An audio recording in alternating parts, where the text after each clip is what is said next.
That's right. Greetings, fellow armchair Imagineers. Tiki here. And Blue Dragon 5. Folks, 30 years ago, specifically August 11th, 1991, the medium of televised animation changed forever.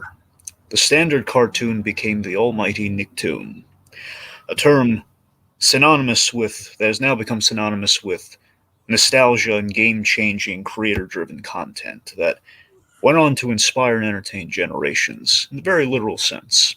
All made possible thanks to two lovely ladies. We must give credit at the top here, Geraldine, aka Jerry Laybourne, and the wonderful Vanessa Coffey. Basically came up with that simple idea. What if we made shows before the toys and the merchandise, before we just wanted to sell something? What if we had something worth selling?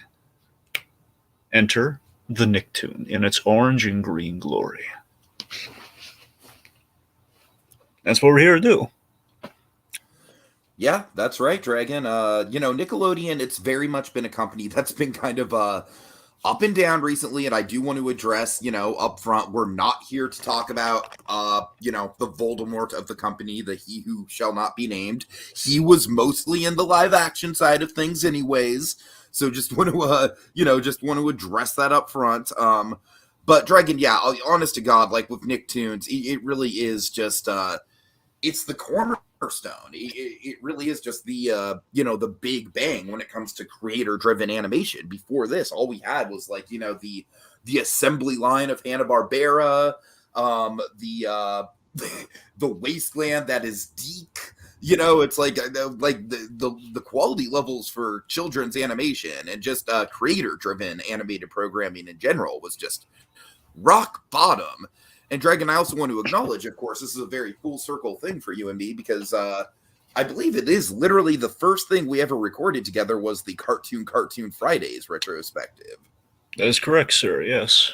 So yeah, here we are, and the channel just passed 1,000 subs lately. So I wouldn't really consider this the 1,000 sub special or anything. If anything, I think the Bob Iger show was more aligned with that, just based on my own. Well, no, not Bob Iger, Tiki. JPEG, sorry.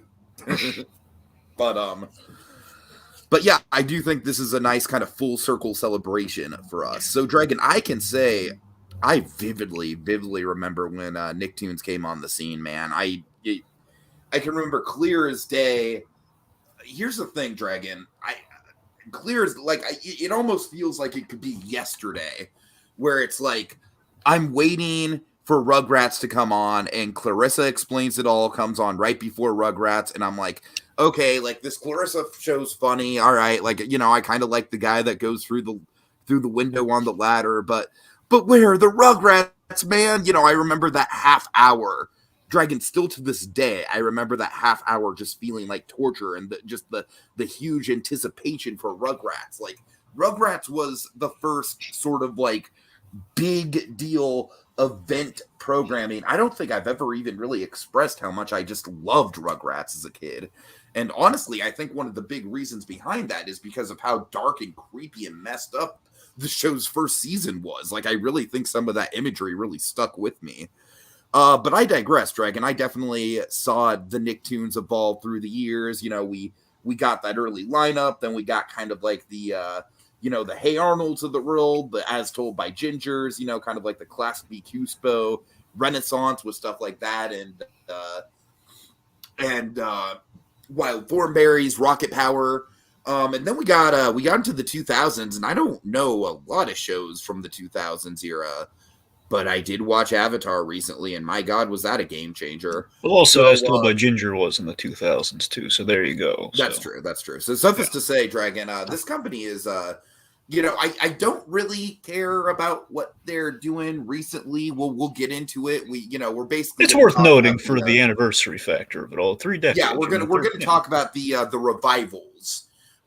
When we talk about recent Nicktoon stuff, because it's very circular the way it's worked out. Aren't really big Loud House fans. No. Yeah, so don't expect much Loud House talk or or any kind of current Nicktoons talk here. Instead, we're going to be talking about the revivals that the Nicktoons have been doing lately. But with that in mind, Dragon, what's your connections? So, Nickelodeon, even to this day, but over the years, I mean, somewhat to this day, but especially back in the day, had the best marketing of any network. I mean, that Pantone 021 is the color of nostalgia as far as I'm concerned. That shade of orange with the white letters, it's the wonderful kind of kind of coloring when you think nostalgically. Everything's Nick nostalgia just kind of goes hand in hand. It was just a series of next level cartoons and eye catching VHS ads. Every time you pop in a VHS, they'd always have like the great little sampling, a little bit of Rocco, like clip from this, clip from that, and again the orange VHS tape. Mm-hmm. It was. I mean, I don't know if it was necessarily, it's kind of the chicken before the egg. I don't know if it was the tape that would introduce me to Nickelodeon, or if it was just, I mean, it had to be just casually flipping through. That was the first kind of had to be the lightning rod, which then led to the VHS tapes, I imagine. But again, after so many years, it's been kind of chicken or the egg. But both. I actually think we had this conversation earlier, and I do think that the first Nicktoons anything that I experienced, and I'm sorry to interrupt, but I want to just get this in here. First Nicktoons anything that I experienced was a VHS tape specifically for 2 Halloween episodes. We had the Doug Haunted House episode, and then also the iconic Rugrats episode with the Reptar bars. Mm-hmm. They turn your it's the cereal. Wait, no, it wasn't. It's the Reptar bars. Yeah. It's the Reptar bars. I just want to make sure, it turns the milk green. That's the difference. The cereal turns the milk green, and the candy bar turns then the Reptar bars green. turn your tongue green, which is a lot cooler. No, you're right. But Dragon, I remember back when we covered that episode on Haunted Holiday Hijinks, like I did talk about how back in the day I really had no frame of reference. So like until I started seeing, regular Rugrats episodes on TV, I kind of just thought it was like a one-off, So it's like I just remember like the concept of of a show that was that high quality and that original airing on a weekly basis. Like it's almost kind of like how now we've been kind of like eased into the practice of binging, and now we're like easing back out into getting weekly content again. Like Dragon, back then I didn't even this was like the first time my young mind was even comprehending the idea of a series, just in general. Like this is very early childhood development here. Yeah, but any way you slice it, it was just kind of whether it be a commercial or just be kind of the things before the VHS tape, which would then bring it to basically whatever Nick offering it was. Most likely, like sometimes the Rugrats movie, sometimes for me a compilation of the Rugrats episodes, what have you. It was it was a marketing titan for just. I think ultimately the big thing that stood out to me with Nick, and I think still stands out. With the 90s kind of sect of it looking back. I mean, even going into the 2000s it was a remarkably diverse lineup. Like no show was, even though you had like a number of classic Cuspo shows, none of them looked alike. They were all very distinct. They had like a little bit of that rounding in the Cuspo style. Don't get me wrong, but you take that out of the equation. It's like all the Cuspo shows had very different settings, very different tones. Exactly. Maybe if you to the trained eye, you get to see. Okay, well, there's the same style. Like give it kind of that shading, kind of the art style a little bit. But again, every show was never the same. And the important thing to highlight, 30 years later, is that if you look at animation today, even look at Nick's biggest competitor, one of at least the famous, basically the Coke or Pepsi of the animation generation, which of course was, are you a Nicktoons man or are you a Cartoon Network? I mean, honestly, nowadays my answer would be Disney. Well, I mean, now that's what I'm saying. But for a time, though, wouldn't you agree? There was kind of like the Coke. Oh yeah, for a time, it was definitely I feel like that was like most people in my generation grew up with the whole like Sega Genesis versus Super Nintendo thing. Sure, but I never really cared about that. I was always just a Super Nintendo kid from the jump. Like I didn't even really remotely care about Genesis. Nintendo does what Genesis don't, as far as I'm concerned. But anyways, that's what I'm saying. You had this diverse lineup. This very much was kind of like what was better. And honestly, Dragon, I still go back and forth on that. I certainly think that 2000s Cartoon Network is better than 2000s Nickelodeon. I think you. Here's the thing. We'll get into this when we get into it further, sure. But let's just say, I think it's a halfway point. I think Nick dominates it's so weird because I think Nick has such a solid lineup in the first half of the Yeah, 2000s, right I up to the agree. midpoint. I think Cartoon Network has a more consistent thing throughout the 2000s, so that kind of Right, singes it. But right.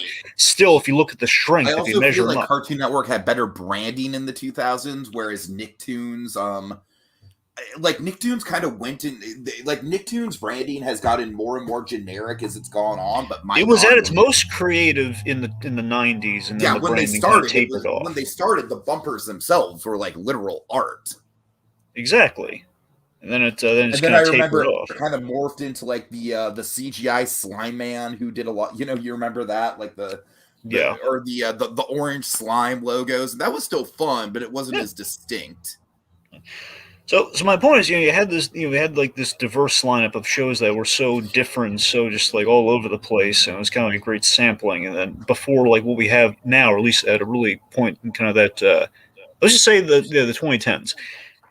You look at the competition; it's that assembly line process of animation now that the other networks are they're just employing today. It just kind of makes you sick when you look at it. Like all the Cartoon Network shows look alike now in the same art style, and it's like Oh, even I though know they're it's completely awful. different shows, and it's like Ben 10 and that Scooby Doo show for a while. They looked really just generic and like always rounded off all the interesting stuff. They just look cookie cutter now, Yeah. and that's what I'm saying. Just overall, for me, Nicktoons was elbow grease animation at play. It was like they put in the extra effort. Again, the creator driven stuff really showed. And for me, when I think of my nostalgia, kind of harken back to kind of our with the orange of it all. It's kind of like the orange analogy from if buying a car, like buying an orange. It's like so many happy weekends and so many happy memories. Like when the weekend hit, that's when I want to say they play like the blocks and the reruns of the Nick shows. I mean, particularly my happiest memories are probably watching Hey Arnold, particularly, but Hey Arnold and Cat Dog. We'll get there. That's what And I'm then saying. of Just course, like Snick on Saturdays. yeah, that's what I'm saying. They had the weekend. They honestly the weekends were completely dominated by Nick, and just even up to that point, you just had But you like got to give Cartoon Fridays props. I feel like that's I feel yeah. like Cartoon Network owned Fridays and Nickelodeon owned Saturdays. Which is really a wonder. Wasn't the word wonderfully simple back then when they had Uh that going on? They had like Cartoon Network. Honestly, as far as I'm concerned, Cartoon Network had the week, but then Nick, because think about it, also with Cartoon Network, they would have all my darlings, like they'd have Freakazoid and Batman during the Sure, week after sure, yeah. school, and then the weekend it then becomes Nickelodeon, Nick time, because a lot of the shows premiere on Sundays. A lot of people forget that they were not traditional Saturday morning cartoons. They got Sunday because Saturday Uh-huh. mornings were already booked up. I think I want to say Disney at that point really had the Saturday mornings. I can't. I'm not sure. Disney had the one Saturday morning block at one point. That's what I'm So saying. I know at one yeah, point I'm just trying to think if it was in competition in the '90s with them per se, but no, one yeah, Saturday morning was more the 2000s. The 90s, they were still rolling out the Disney afternoon stuff. yeah. But yeah, so again, the way we're gonna break this down, folks, is we have 3 decades. We're just gonna break it down kind of 3 parts here, and just kind of talk about it accordingly, kind of all the '90s related stuff, and then the Uh-huh. 2000s and the 2010s, which will then get kind of full circle with the kind of the revisiting the well and going all franchisey. So I guess that's it. Let's go to the '90s, right? All right, we got John Kelling in the comments. He said orange foot logo is controversial. Yes, it is. Sadly, yes. Sadly, yes. John, we're just gonna make a point, like he who shall not be named was not really involved in the animation department at Yeah. Nickelodeon. That was mostly all live action. So I acknowledge that he who shall not be named exists in this company, and he is a terrible person, maybe one of the worst human beings in the Hollywood entertainment industry in this time period. But like I said, like I'm not trying to excuse the company or anything, but like he was in an entirely different department from Nicktoons. I am certainly not going to do a 20th anniversary retrospective on the shows that he was involved in. I'll put it that way. Well, it's just kind of sad because a lot of them were really good. I know. All right. Well, anyway, so yeah, let's talk some '90s. Okay.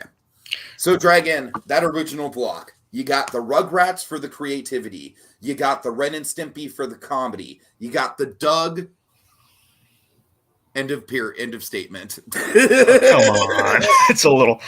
No, You I'm sorry. You got the. no. I saw a joke and I went with it. You got it, Doug, for the slice of life. Yeah. See, so the '90s, on the whole, so '90s, Nick, the golden age of kids TV.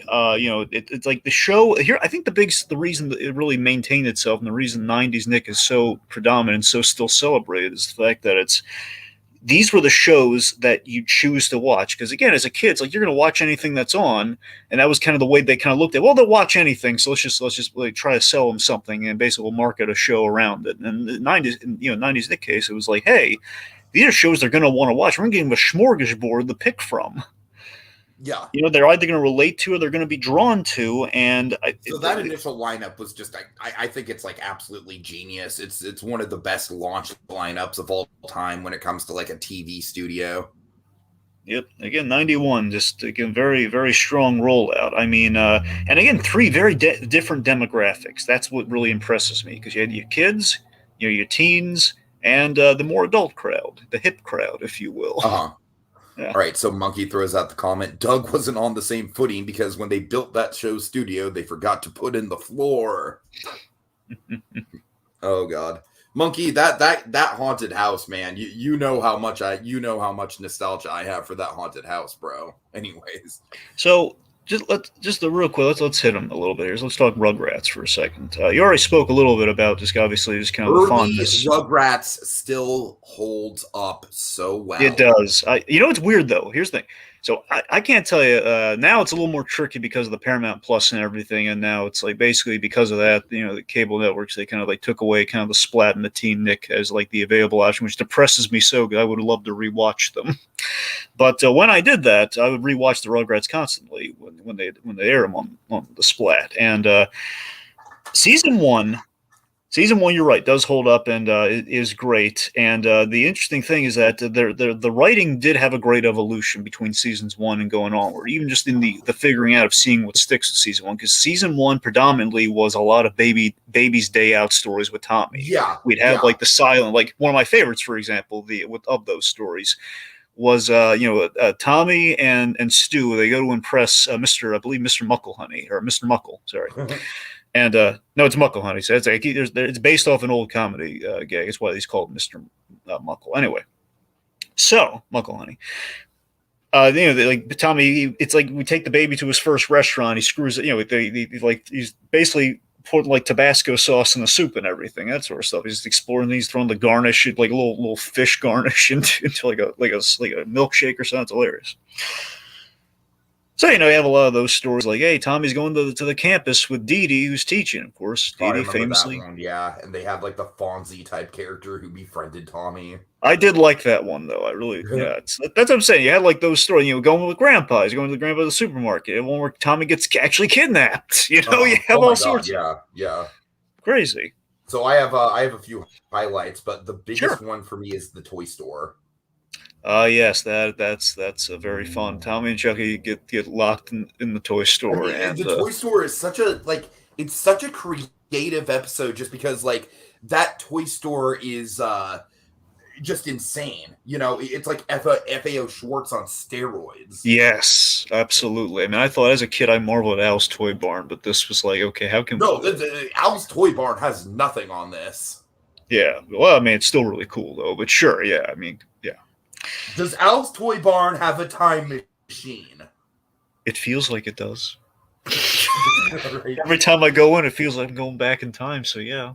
Right. No, you're right. It does not have a time machine. You're right about that. Anyways, case and fucking point. Right.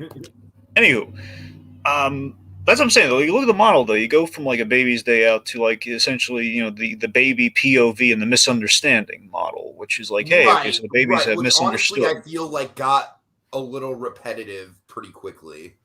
For the Rugrats, I'd say from season 1 to most, or let's most how much I don't like dill pickles. Well, that's what I'm getting at. So I think from season 1 to let's just say most, if not half, of the first season with dill Up to that point, Rugrats is a great show. Then after Oh, that's when things get really tricky, and then we, of course, we introduce Kimmy, and then we do stuff and then like, we kind of go into like a weird, like all grown up cinematic universe, and the Java Lava's yeah, involved, and yeah, exactly. So that's what I'm saying. It was just things.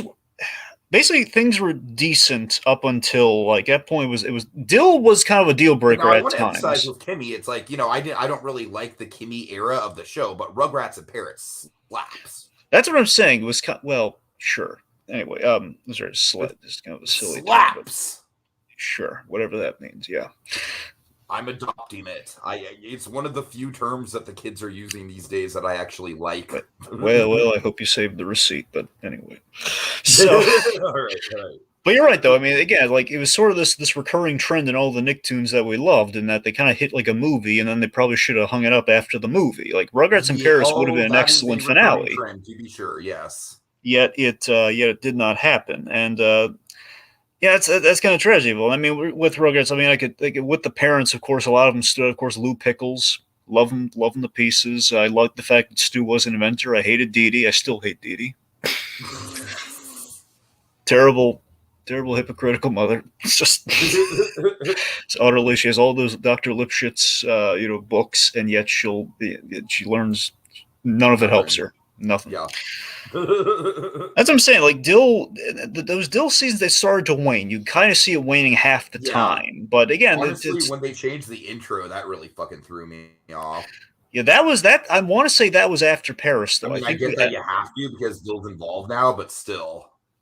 That's the thing. You can kind of tell. Like they did the digital cleanup on it, which was after Paris. So at that point, right, like up to actually, that, like, I'm glad you bring that up because it's like. Because with that intro right at the start, it's got all the cleaned up animation. It literally like sets the tone of like, oh, this feels off, Yeah, so we have some comments here. So John Kelling says, I think all 3 Rugrats movies are extremely rewatchable. I don't know about Go Wild. I absolutely agree for various reasons. I think the Rugrats movie is, I've said this before, but low key, I think it's a pretty damn good, like, dramatic story about siblings. Like, yeah.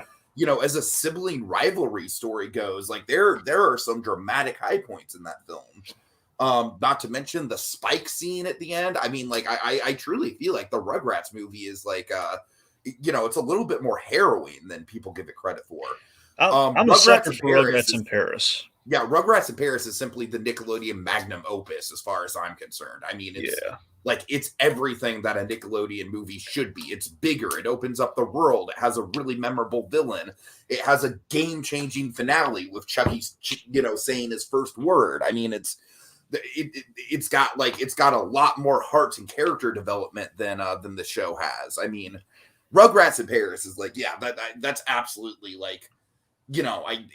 As far as I'm concerned, like everyone loves Rango. I like Rango a lot. I wouldn't say I love it. I think Rugrats in Paris is absolutely up there. Well, again, you hit like the odd comparison of the original movie versus like the series movie, though. So that's kind of like, I don't know how fair that is, but Well, no, I'm just saying when people talk about like what's the best movie that Nicktoons animation has ever done.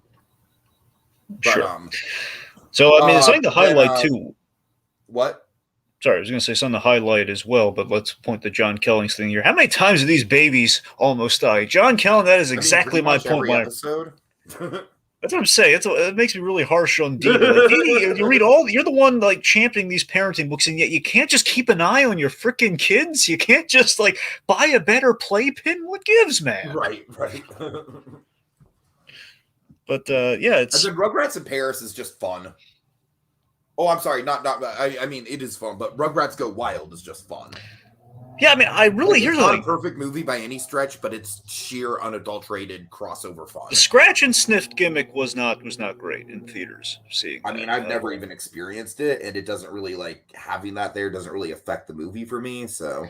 Well, no, I'm not. I'm just saying, just for nostalgia's sake, to point it out. Like when I saw it in theaters, the scratch did not do it theaters. But what's really great though is there was a consistency with the animation. They did like the classic cell anime look, despite, if I recall correctly, them not really doing that on the show. Absolutely. So that was really appreciated. And also, again, if you're going to cross them over, you're crossing over 2 classic Cuspo properties, and like they would meld. They would possibly meld naturally if you get the animation right, which they did. I'm a floggy, and I'm flogging. God, and all the kippers, my God, Nigel, yes. So something too I want to highlight. Of course, one of the great things Rugrats had with the holiday specials. You had Passover, Hanukkah. The holidays no one ever talks about. Like hardly an They had animation at that rock time. solid like Halloween episodes and Christmas episodes too. But yeah, Yeah. you're right. The Passover, Hanukkah, even Kwanzaa, they had a way better Kwanzaa episode than the Proud Family. I'll give them that much. Right, and also the parodies too were very on point. Like in Reptar itself, and Reptar very much being the ultimate Godzilla parody. And my favorite, I love the Masked Detective, the noir detective parody, which I always loved. It's just kind of a cornucopia of great things. But anyway, let's not just completely dwell on Rugrats. So I want to say something about Doug. So Doug was Doug's underrated, legitimately. Like Doug absolutely served its role to a T as the slice of life show to complement the craziness of the other two shows. And when you look at it like that, I think it's a pretty damn perfect show, honestly. Let me tell you why Doug worked. At least the Nick version of Doug, the Disney version of Doug, just flopped hard. You and I, we will not defend the Disney version. No, not in the slightest. So Jim Jenkins was very much the soul. He put his soul into Doug, and I mean soul like Schultz putting his soul into Charlie Brown to that degree. Literally, that's how he got the job. I don't know if you knew about this or not. No, I did. Doug was, oh, okay. Well, yeah, for the kids out there, it was a literal kids book he pitched to either Laybourne or Vanessa Coffey, and they looked at the guy like, oh my God, he is this character. I love this charming character is this charming man. Let's give him a show. and it worked, and it led to honestly, my equivalent for Doug has always been it's a '90s update, it's a '90s Nick update on Happy Days. With only what if Fonzie had more of a bully arc? What if Roger Klotz started off as like kind of a bully version of Fonzie that got more likable as it went on. I mean, I would say that's a good comparison. I just think the show has with the daydreaming elements, I think there's a little bit more going on there besides just slice of life. But something we got. I would say the show to me kind of feels like if the characters from Calvin and Hobbes grew up. That's not bad. That's pretty. But speaking of the imagination thing, this is going to come up later on too. Is that there was a mandate because of Doug and Rugrats? There was kind of a mandate. I think to kind of hedge their bets. They wanted kind of an imaginative element to the shows, which they ran into a wall with later on. When we get to the debatably the best Nicktoon, where it's like, hey, the best Nicktoon has no fantastical elements whatsoever. We'll get there. And I say it's objectively the best, honestly. I have pretty strong feelings about that. Well, that's what I'm saying, though. It's just this thing where there was kind of almost like a mandate because it worked so well with the first rollout. Like, okay, well, Doug's he has a very good imagination with the journal and everything and the comics and such, and Rugrats very much is absolutely marketed on from the baby's POV. So, I mean, some of my favorite Doug episodes, I got to talk about I like ones like the Liver and Onions episode, very slice of life stuff. There's one episode that really truly moves me in my core about Doug, though. It just gets me in the feels every time. Very powerful episode. It's called Doug's Birthday Present. Tiki, this episode is so darn moving. Most underrated Nick father of the bunch is Mr. Funny, Doug's father. See, this is in season 4. It's basically Doug. His parents. It seems like his father is feeling guilty that because they have BB Bluff, who's really rich, and her father got a really big birthday present or something, and got her something really flashy, and he's feeling really guilty, so he's putting extra hours. I believe he's a photographer, if I recall, like a baby photographer, kind of like a Goofy movie, if I'm right. So he's putting in extra hours. And Doug just has this moment where he sees his father. He's putting on a smile, but he can see it's really weighing on his father. He's putting all these hours. He's not seeing his father anymore, but he's doing all this to get him give him the money, give him like a present that's going to cost a lot of money. It's going to make him. He's trying to give his kid the things that he couldn't afford probably in his life, and it was just like this remarkable moment in the Doug series for him. It's like, oh my God, they hit the human experience so well consistently. And this moment, just like you cut me where I live, man, is beautiful. Yeah, with I mean, honestly, with Doug, I don't really have like memorable episodes per se. I mean, the holiday specials were all super memorable. Yeah, the Christmas one, like Pork Chop was on death row. The darkest Christmas episode Nickelodeon has ever done, bar none, absolutely. That Halloween episode with the haunted house, I still geek out about that one. That one had such a cool concept. I love the idea of it being like a real haunted house that they happen to build a theme park around and then like convert the haunted house into an attraction. I mean, just conceptually, that's fucking cool. So, yeah, I mean, honestly, Dragon, it was a vibe. Doug is a vibe, to use another terminology that the kids are using these days. Sure. You got the Quail Man, you got the the Indiana Jones and James Bond parodies, yes. Right. It's like, and just the whole thing just kind of like had this vibe of a daydream. You know what I mean? It had this like kind of like this loose pacing. I don't know, man. It very much kind of feels like a warm blanket of a show looking back on it. And the fantasy felt like there was the compromise of, okay, we're going to do something slightly, we'll jazz it up with the imagination. So that way we'll kind of hit our kid mandate. We'll also be able to tell like a more serious story, which basically is the gateway to getting a Hey Arnold. We don't get Hey Arnold without Doug. Oh, absolutely. Yeah. And sure. I'm just so tickled by the fact that NickToons were so good in their heyday that Disney bought it to compete, and it was a downgrade because they could not maintain the quality. Love it. Well, I think the biggest thing that Disney did was it's like the characterization was all off.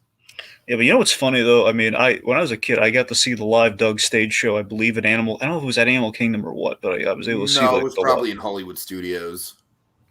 Okay, fine. Well, Hollywood Studios. The point being, I saw it somewhere, and it's the fact of like I was probably one of the few people saying it, not for the Disney show, it's purely for the Nick. It was like yeah. Get that Disney noise out of here. This was absolutely a Nickelodeon. I guess the way that the Disney version of Doug, like, I will never forgive it for destroying Roger. Yeah, Doug's first movie was an early theater experience for me. I don't think the first, but it was an early experience. Because again, let me guess. With Doug's first movie, were you like kind of unaware of the changeover when you went to go see it? I want to say so, because again, for me, I was probably I want to say what happened was I was just watching Doug on Nickelodeon and maybe the reruns, assuming they were still able to air on. I think it was so long ago I can't quite place it, but just and then. I was assumed like Nickelodeon's putting it out, and I completely forgot about the Disney thing. I think that's what happened. Yeah, Doug's first movie is not great at all. No, sadly, no. It's like a really weird left turn. Like, really, we're gonna go? I mean, there's like a fantasy element. We're not actually supposed to bring fantasy into the world, though. What happened? Right. Okay, so what's the next batch? Well, I guess we have to talk about Ren and Stimpy. I don't want to linger on Ren and Stimpy too much just because of how controversial some of it is. But I mean, Ren and Stimpy is just absolutely like the most abstract and artistic of the bunch, wouldn't you say?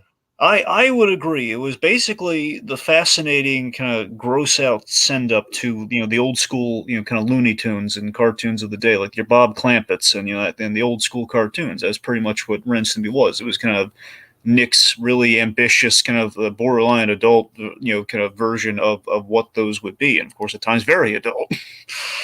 It was experimental animation at its finest in the first two seasons with John Cade. Now over the years, the Ren and Stimpy here's the thing.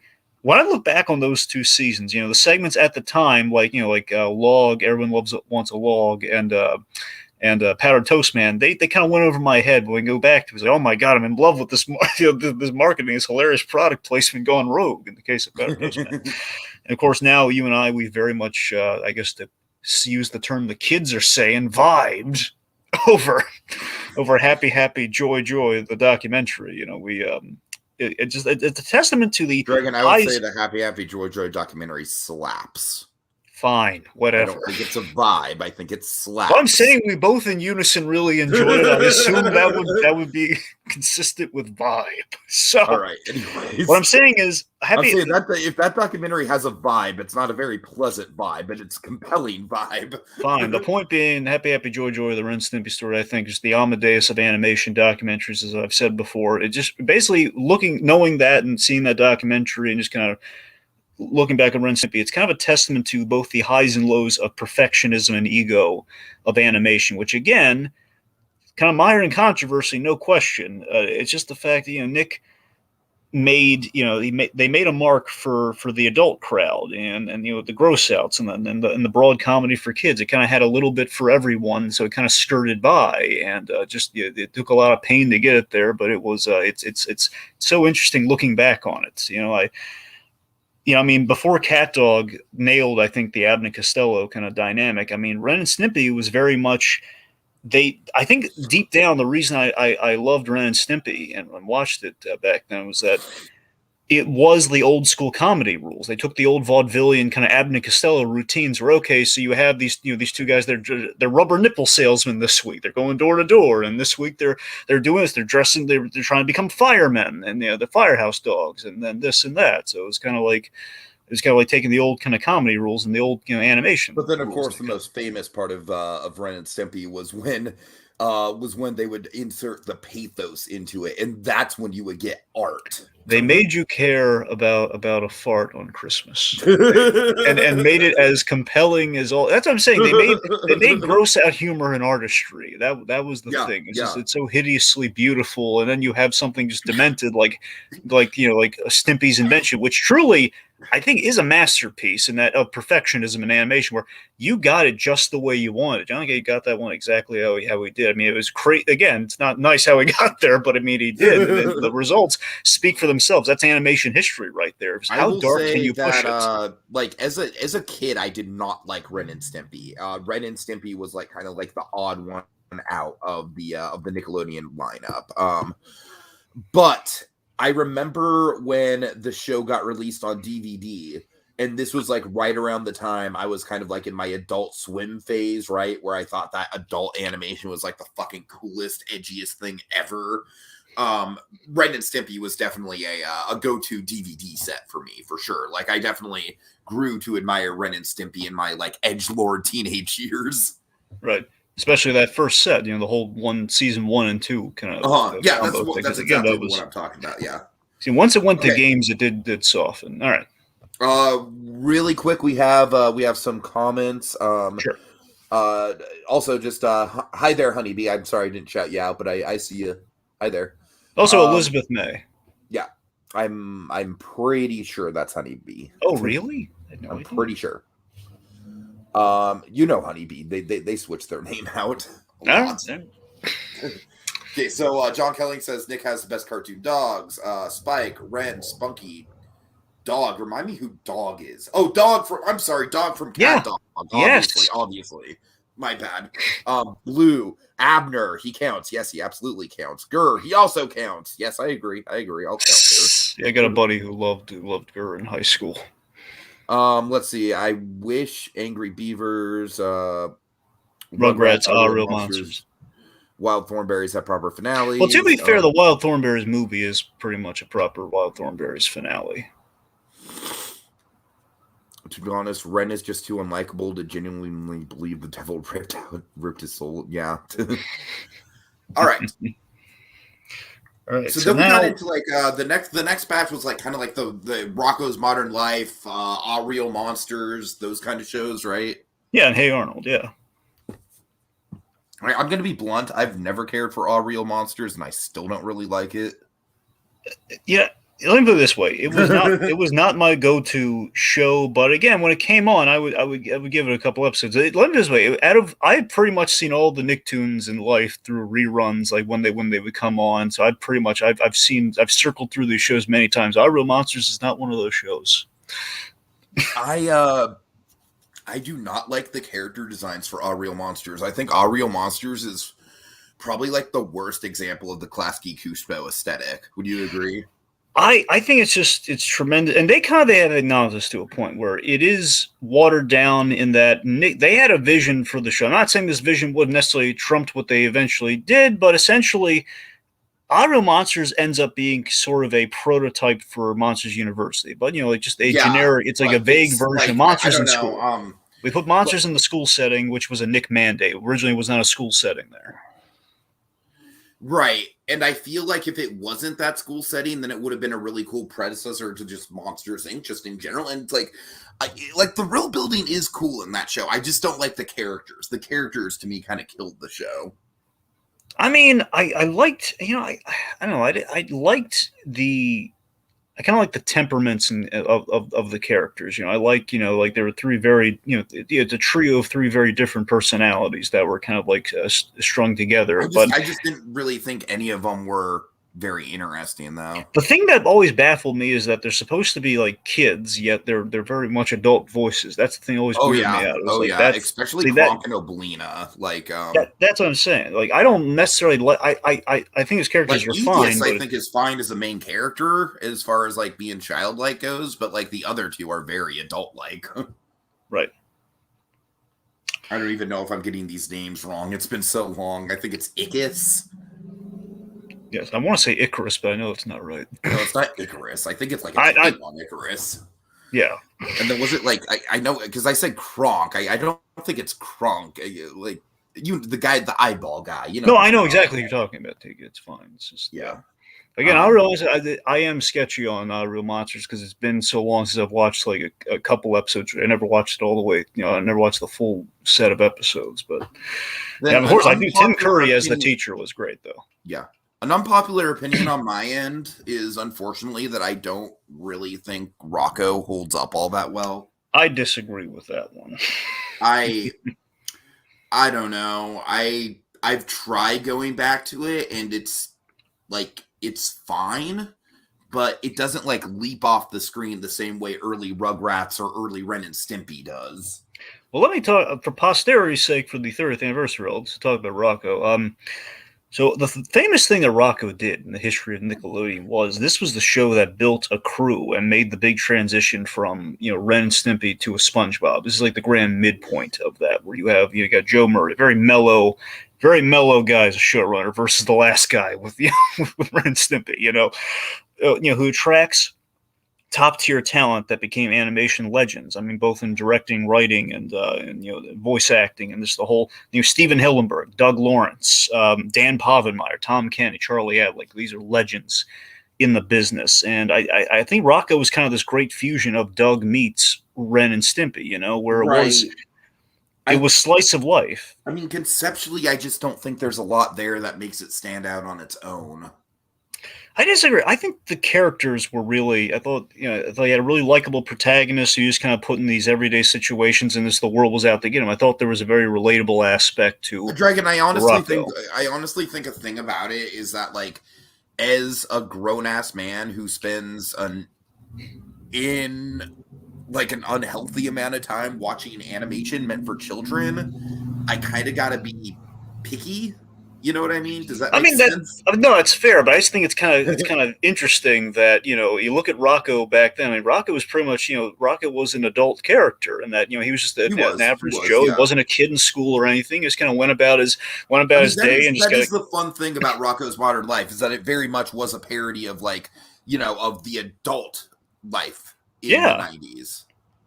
Yeah, and of course, I think some famous episodes like I like Road Rash because it's a great road episode. They're trying to get to they're traveling cross country to see Flim Rock, which is this giant nose waterfall thing. And I think the most famous episode of Rocco's Modern Life is the Magic Meatball. You know about the Magic Meatball, don't you? Oh yeah. Oh god, the Magic Meatball is just so the big heads, I think, were the big draw for Rocco in terms of the big heads were fantastic. Yeah, Charlie Adler just killed it so well on that show. I mean, a lot of people go Pound Chicken, which is great, and that's also like him having Charlie a boatload of fun. In general, I think is one of the more unsung of the voice acting icons of the 90s. That dude is so talented.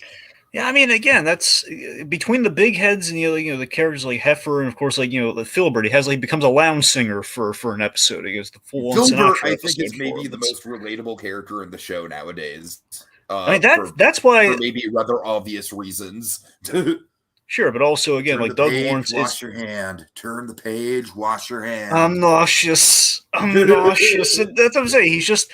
They had these characters that really left a really funny, memorable mark, and I think that's what's kind of like made Rocco kind of hold up over the years. And we've seen it put to the test. Like, can Rocco kind of hold up, and can we revisit Rocco? And absolutely, I think we can. Yeah. Again, it's relatable. Like you go to the grocery store, you go to the beach, you have a yard sale. We see these things for Rocco, and it's the very realistic life. It's not going to go well all the time, kids. Dragon, again, I want to emphasize, like, I think the show is quality. I just like all the slice of life stuff you're talking about, like it just like, you know, as we get into some of the other Nicktoons, kind of like in the mid 90s, they perfected over time. Yeah. Yeah, like I just think that conceptually some of those other shows just sing a lot more, you know. All right, so speaking of stuff that sings, we gotta talk. Have you ever seen the video of Rob Paulsen and Charlie Adler doing the opening of Mission Impossible C3 as Carl and Cow? No, see, Rob Paulsen. That sounds delightful, though. I remember that scene by heart. The rabbit's foot thing. Philip Seymour Hoffman, man. Yeah. Yeah, I don't know if Paulson's still doing it. I don't know if this is an old video or not, where he has podcasts, which then became had a visual element to it, where basically he and his guests would reenact scenes as their iconic characters, which would be like they're going to read the Mission Impossible monologue or the opening scene there. Mm-hmm. Yeah. Oh, here's Atomic says the monsters were like in their 90s, by the way. Oh, wait. But I mean, I do buy that because I feel like the show did have some interesting world building where it's like it was probably like one of those like kind of like, I don't want to use Baby Yoda as like a one-to-one comparison, but it was kind of like one of those situations where it's like, you know, like since the monsters live for a lot longer than we do, like 90 is probably like relatively young for them. You know what I mean? Yeah, I mean, John, you might be. Probably right. I'm fuzzy on Our Real Monsters because again, it wasn't the eye-catching one, despite all the eyes that these monsters had in many cases. So, something. One thing I want to point out about Rocco really quick. Rocco's Modern Life, Spunky's Dangerous Day. I'm sure I talked about this game before on the podcast. It is like one of the most hard Super Nintendo games of my childhood. It was ridiculous because the whole thing was like you had to like Spunky was a computer controlled character, and you had to basically like keep him from getting hurt. And so it was basically just like a puzzle game of like trying to get him to like avoid obstacles. It was brutal. All right, let's see. Okay, so John Kelly said it was Ickis, Crumb, and Oblina. So thank you for that, John. And Atomic Beast says, I really didn't like the abuse Rocket went through, but it's so satisfying. He has happy endings, especially that Big Head, gets what he deserves. Like out of karma due to being racist. Like, yeah, particularly the Christmas episode was an excellent example of that too, where you had he was he ruined Rocco's Christmas party, and like he got the invitation in the mail after all, and then like we hit him with a hammer and make him into a Christmas tree. Oh no, the embarrassing photo from the Christmas party. Sorry. Right. Anyway, so speaking of like the ones that kind of sing, the ones that like put them on a hill, they're gonna sing. Let's talk about Hey Arnold. 96 rolls around. I honestly feel like our opinions on Hey Arnold are so well documented on this channel. I don't really think we need to say much. It's a masterpiece. It's just they perfected Doug with depth. I'm not saying Doug didn't have depth, but they had moments of depth. Hey Arnold was depth from the outset. I mean, like Hey Arnold has like a handful of episodes that are not good. Yeah, of course. Other than that handful, I think almost which every show has that. Every show has that. Yeah, but other than that handful, though, the other episodes besides that handful aren't just good. Most of them are great. Yeah. And memorable. And the ones that are top tier are really top tier.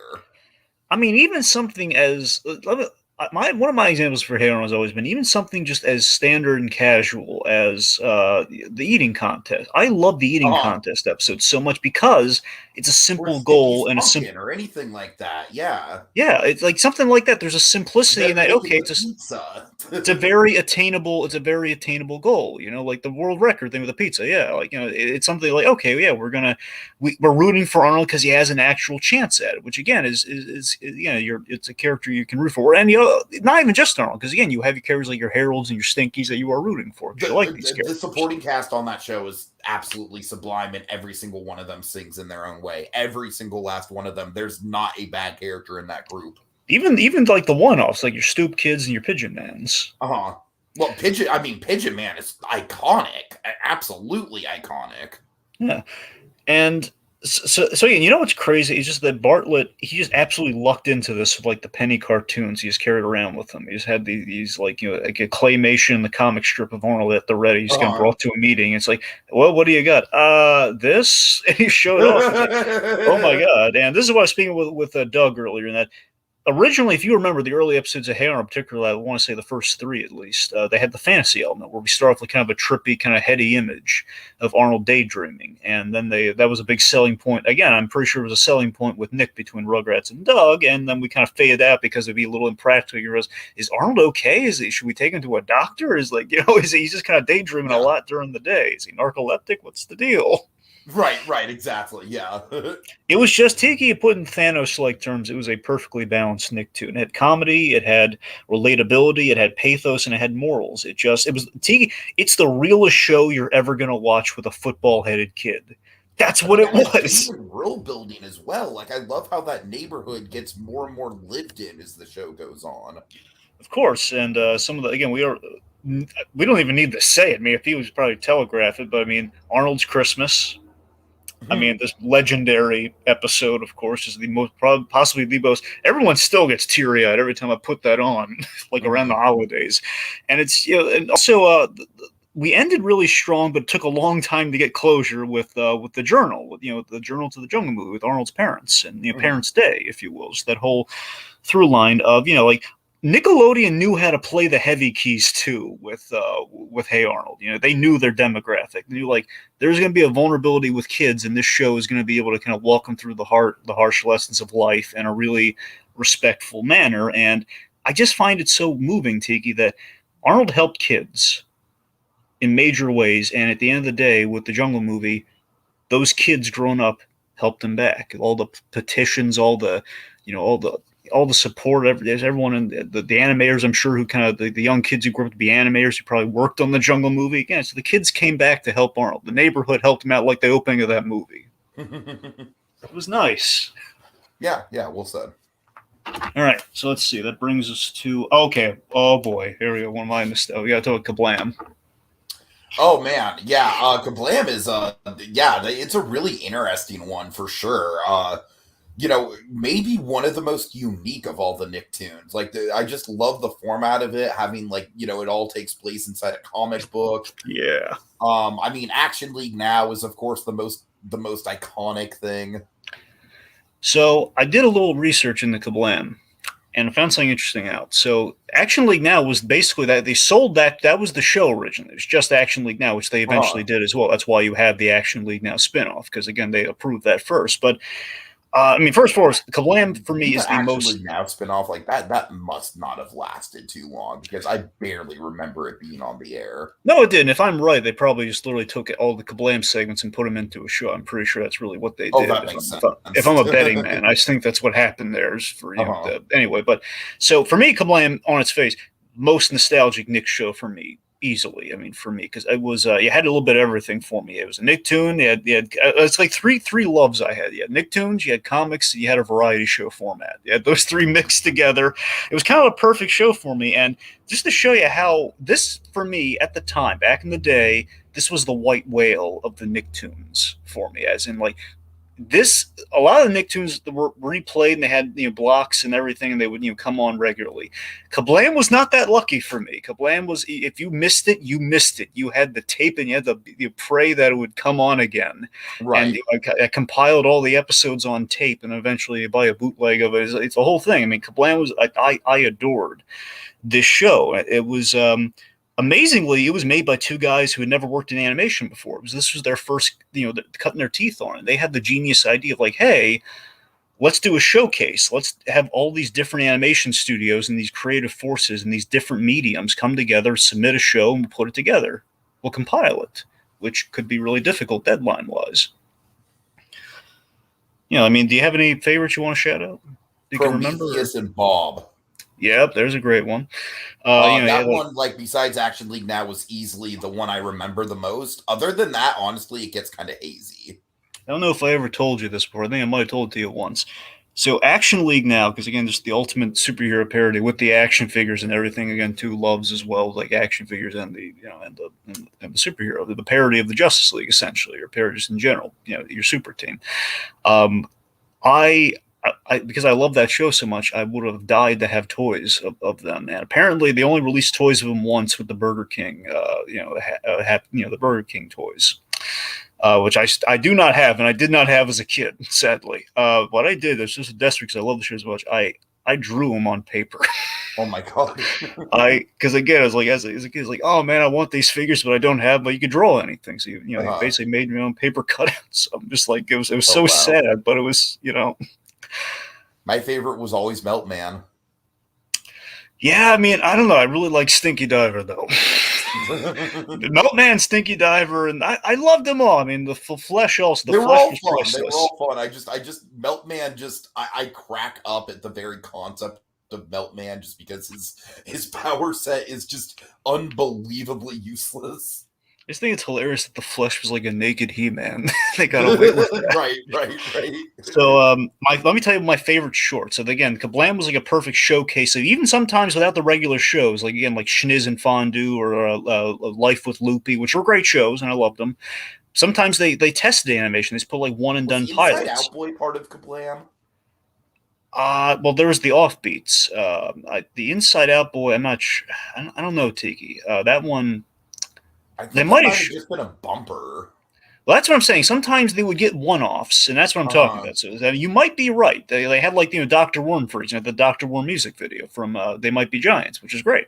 Okay, this is the one time I'm going to mention this show because this show does not deserve to be in the conversation for the Nickelodeon Golden Age, but Angela Anaconda was that? Yeah, sad. Yeah, that came on Kablam just once. Oh God. Anyway, but that's what I'm saying. They showed let's not speak of that. But the one I want to speak of, and I encourage everyone to check this out just for the simplicity of it, kind of goes into that eating contest thing where it's called Utica. It's called Utica Cartoon. It's by Frank Krause. I just love it. It's a simple, short, simple story burying hot dogs. He goes into this hot dog place, and they have a promotion where if you eat all your hot dogs, basically if you beat the record, which at that point started at 17 hot dogs, you eat for free. Mm-hmm. So he just keeps coming and keeps getting his number up to a point where it's a problem, and he'll be majorly in debt if he does not eat all those hot dogs. That's funny. And I just love it. It's a simple problem. It was a simple short, and it was Canadian. It was really good. Okay, I got some comments here, so let's go through them really quick. Yeah. My headcanon is that Hey Arnold and Owl House are in the same universe because they both have a Cats parody called Rats.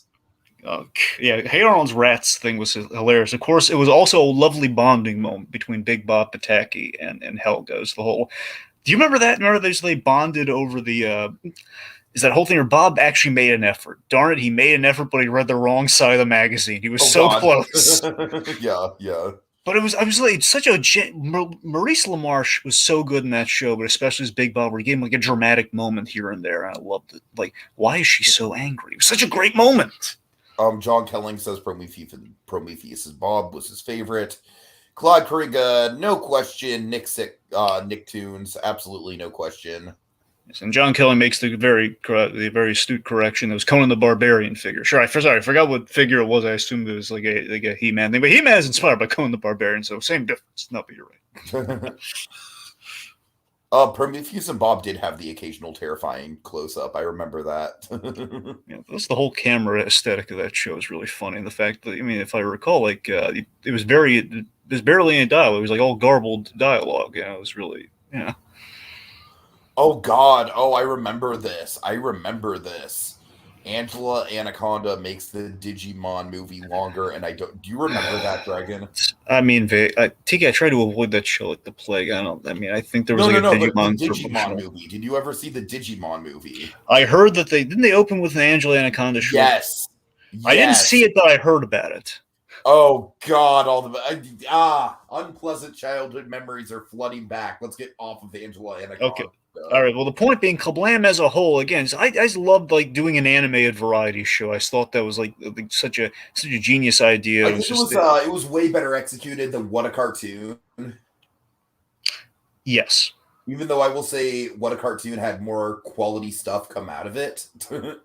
I mean, that's fair, but again, there was like a loving kind of, I don't know, they had a loving lineup though. I like the charm of those shows they had. No, but I'm saying What a Cartoon, like you had like, you had some of the standards come out of that. Yeah, I mean, you had legit girls. Yeah.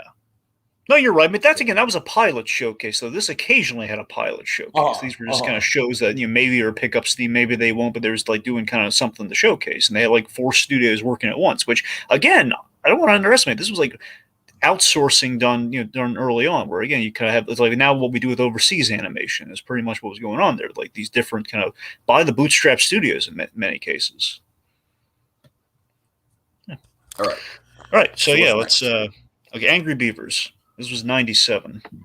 Angry Beavers is honestly, like, for my money, it's probably the most underrated Nicktoon.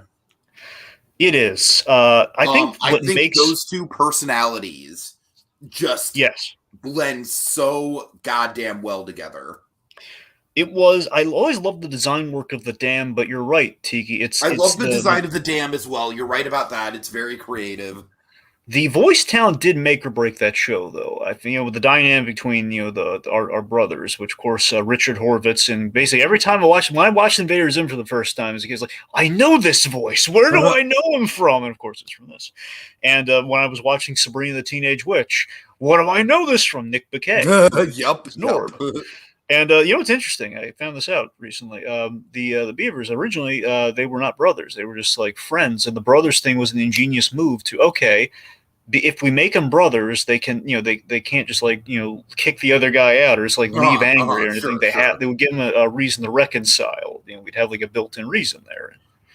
So Angry Beavers, the thing about Angry Beavers, I think it was a rock solid premise to start out with. I think it's like honestly is a show. It's more of a sitcom than anything else. And, and because of that, I don't necessarily think individual episodes stand out the same way that like something like Hey Arnold or Rugrats does.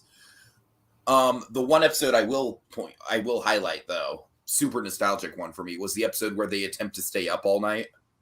That's a good one. For me, also the staring contest. Yeah, no, the staring contest.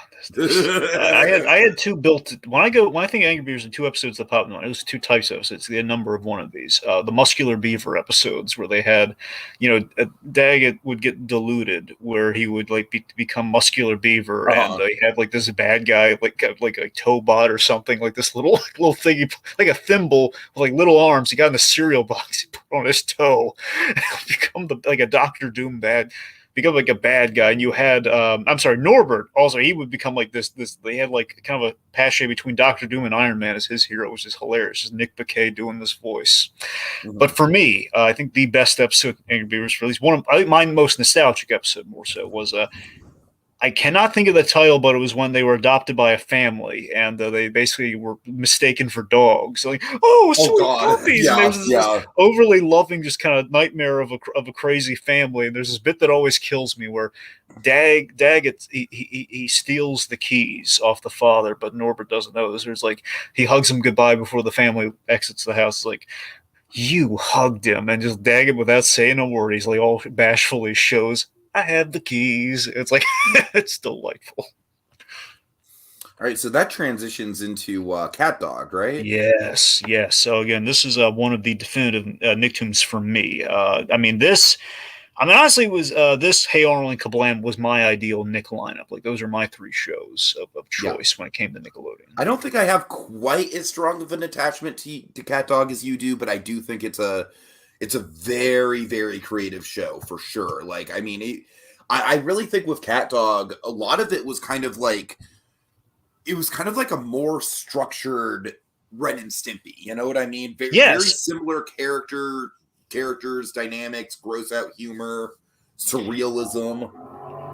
I mean, yeah, it was kind of a, again, after the trial and error of your shows like your Ren and Stimpy's and everything working, which then would go into Rocco, and then would go into something maybe a little more Cat Dog. We kind of found a balance where, in this case, with the Ren and Stimpy thing, is that this very much was like a 90s Abbott and Costello, but for kids. So, well, I don't mean Abbott and Costello aren't for kids, but like a 90s update on Abbott and Costello with the. Well, I mean, honestly, they really aren't.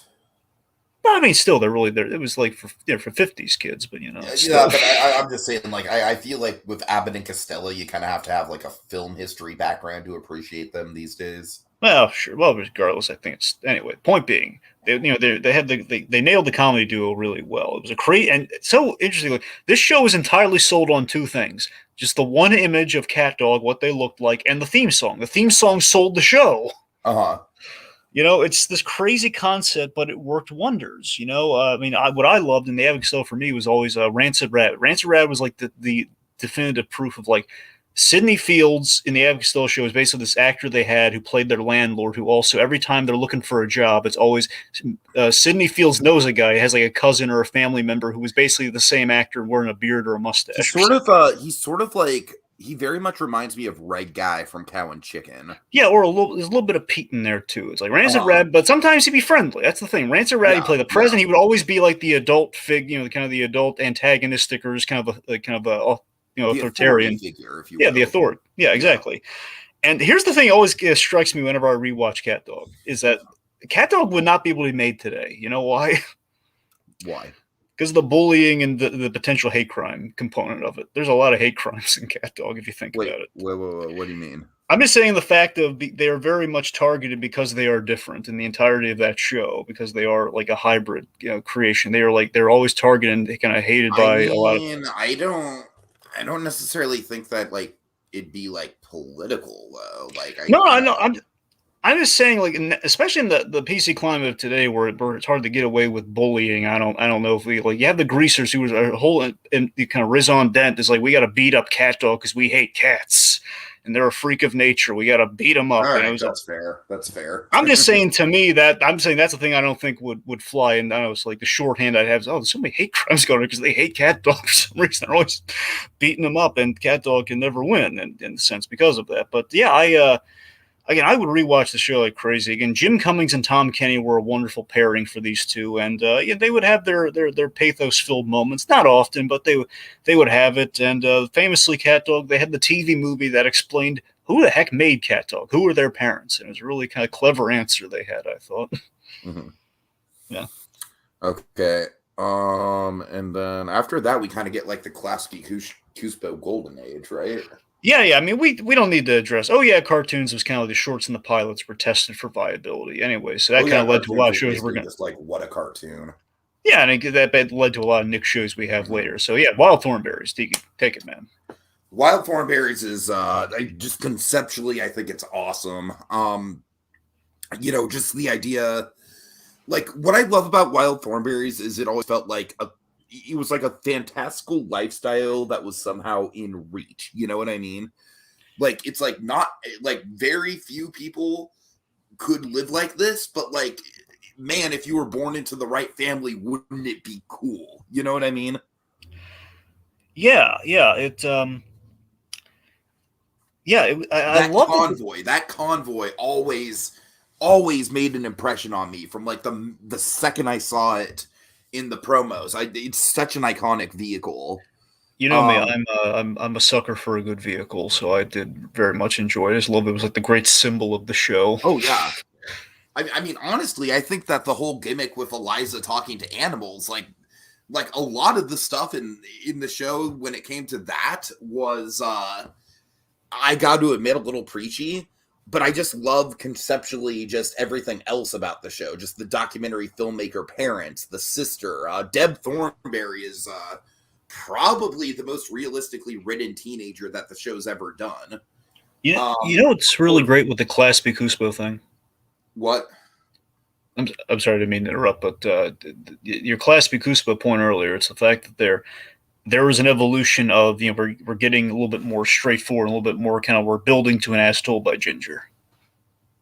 Right, totally. And then, of course, you have Donnie, who, Donnie is definitely, like, I would get a tattoo of Donnie just because Donnie is, he's always, like, reminded me of my little brother, kind of like an avatar in a way. So, so there's so many elements of that show that click for me.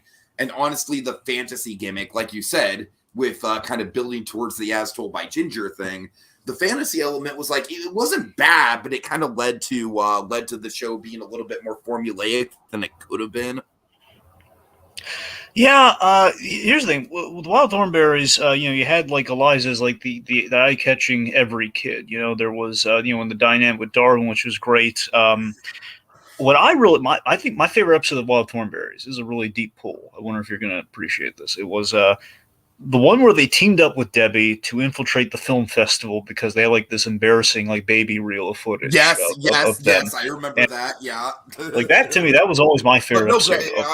I'm glad you bring something like that up because it's very much kind of like that slice of life. Like, you know, it's a heightened adventure, but it's still just kind of like, you know, doing everyday kid stuff. It's a sitcom with a setting that you've never seen before. Right. Like you've never seen a sitcom that goes like on the road this much, you know, because again, it'd be impossible to do. But in animation, all is possible.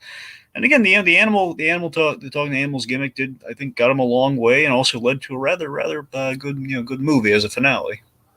I honestly think the Wild Thornberries movie is pretty underrated. I think there's some pretty damn good moments in that one. That's what I'm saying. The pathos, and I don't mean to just keep reusing the word pathos because it's a good shorthand, but it's there though. It's the fact that, you know, she gave up her gift to save. I'll admit that when I think back to it, was kind of a BS kind of situation for her to reveal that secret. But I mean, it was a great moment though. It was the whole like she said that to save Debbie, I believe.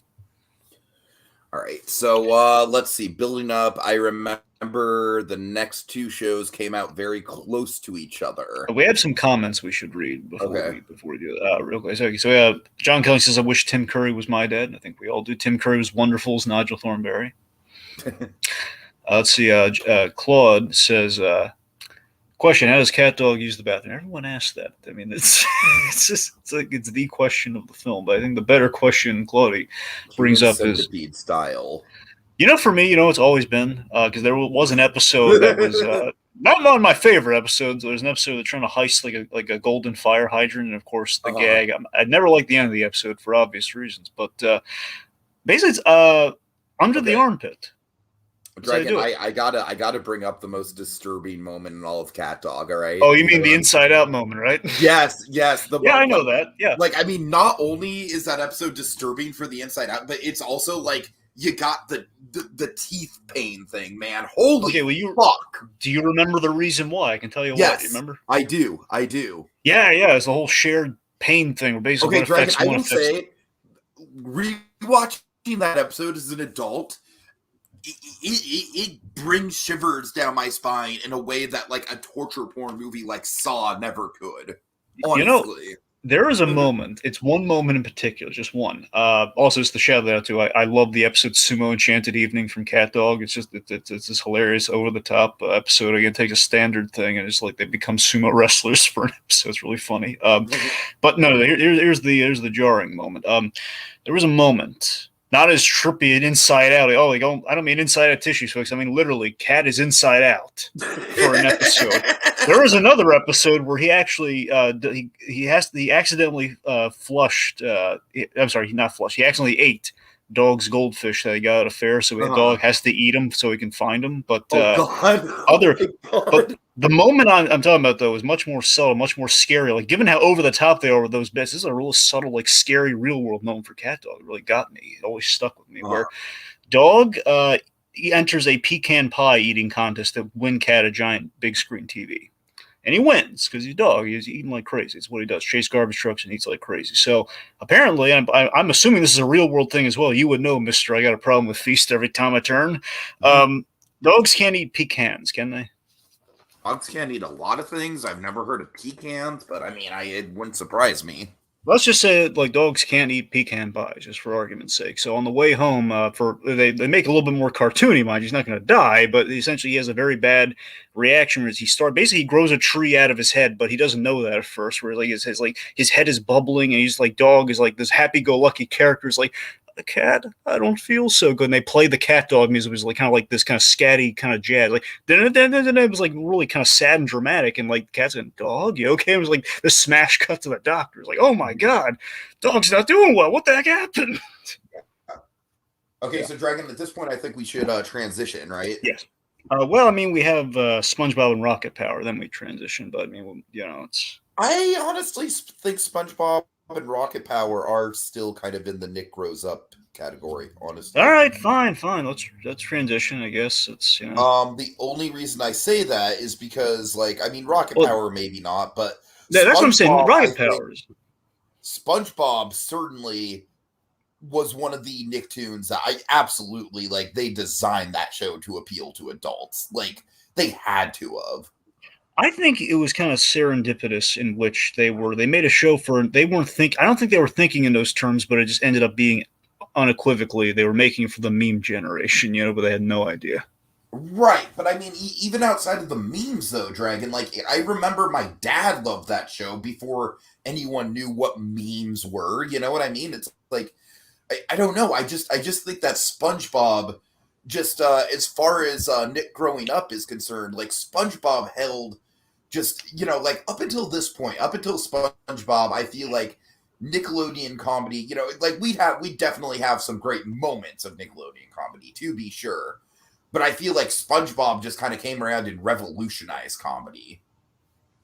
It did, especially in the early, basically everything up to the movie. Like that first stretch. That's kind of the You sweet mean spot of there's stuff SpongeBob. after the movie? Sadly, yes. I mean, to be fair, the first season after the movie is not bad. I'm just saying the drop off happens after. That's when things get really. That's when things really eerily become bad.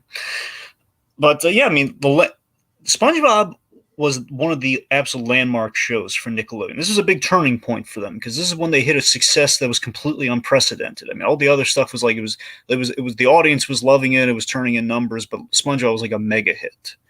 You had like you had all the acclaimed Rocco talent that really made that show something special, something funny. Against Steve Hillenburg, he did the legendary pitch where he's like in the hula shirt and he's in the Hawaiian shirt and he's doing like with the hula, the ukulele, and he's like a fish tank and everything. He impressed everybody, and it just became this giant. Have these iconic gags, these memes before there were even memes. Yeah.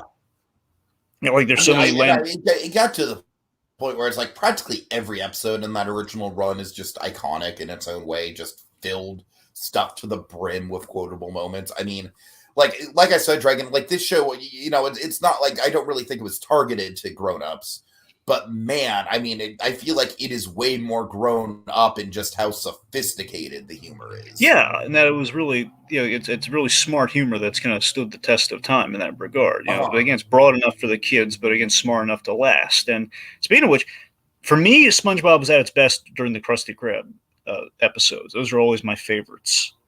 It's so rare you had a cartoon character with a day job. We haven't had that really since Rocco. And I mean, with SpongeBob, we constantly put him there. He was, again, it was Pee Wee Herman meets Jerry Lewis. The Undersea, though, that's what it was. Like almost like low key propaganda for like the the minimum wage slum of it all.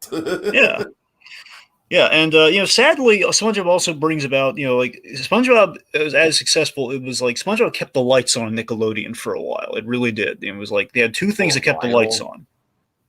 Well, I mean, still to this day, sure, fine. I'm just saying, What I mean is, other shows would also keep the lights on, but SpongeBob, ever presently, that was the initial spark. Right. That one really kept the lights on. But that and Dora the Explorer kept the lights on for ages. John Kelly says Krusty Krab pizza lives in my head rent free. It's delightful. I love with the Krusty Krab pizza episode, I still to this day quote the whole like, wait a minute, where's my drink? No drink? No Diet Dr. Kelp? How am I supposed to eat this pizza without my drink? As far as the Krusty Krab episodes go, the two that always spring to mind, there's a lot of good ones. No, Graveyard Ship's excellent. That's not the one I was thinking of. That's great. That's wonderful. The hash slinging slasher. But for me, it's just Nosferatu. That's one of the perfect SpongeBob gags. Nosferatu. For me, it's Squilliam Returns, which we have. I think the best SpongeBob gag, the world's smallest. No, this really is the world's smallest violin. And the other episode is Just One Bite, which I think kind of nailed the psychodrama aspect, which we've seen all over the place. It kind of gave us a really kind of proper integrated, like full on 11-minute version of the psychodrama. Of course, with the psychodrama, I still think like Squid's Day Off, perfect comedy that they've ever done is Squid's Day Off. Yeah, that punchline is just fucking glorious at the end. I love how everyone rallies up, with Band Geeks, which is a legendary episode in its own right. It's a good one. Stay. is it unpopular to say that I think Band Geeks is slightly overrated? Well, here's the thing: overrated or I mean, not, it's what like really impressed me it's is a that good episode. It's got a lot of great gags in it, and that ending is iconic, sure. But like, I certainly like I would not put it in like my top 10. I'm going to hit a nostalgic tangent that's on point with Band Geeks. So Oh remember God, they have okay. like the little video player now things, like these tiny little discs that you put in. Yes, yes, The big yes. episode, I had those for like between that and Jackie Chan Adventures, but with the Nickelodeon side of things, they had Band Geeks was like the episode of SpongeBob they wanted you to watch. So I think in that regard, Band Geeks has become a phenomenon because it was like kind of the introductory SpongeBob episode once they kind of hit their Sure, stride. sure. So for that reason, it's kind of become important. Now, the thing to hit with SpongeBob, this is going to be important with the shows we hit in the 2000s, since you put it in the 2000s, is the fact that it has the curse of many animated shows in that it just went on too long. You know, after the movie, the wheels came off and things got really bad. And of course, you know, we lost Hillenburg. It just dive bombed. I mean, I don't even really think we need to dwell on it because everyone knows the state Yeah, of we don't want to dwell on. I it. don't want to think about that all that bad Yeah. stuff. But let's talk about some really '90s stuff. But again, it is kind of classic Kuspo growing up, done right. It's Rocket Power. Rocket Power, dude. I absolutely 100% get the people who do not like Rocket Power. I get it. I totally get it. Here's the thing. Rocket Power came out when I was like 10, 11 years old, in the height of like the Tony Hawk Pro Skater boom.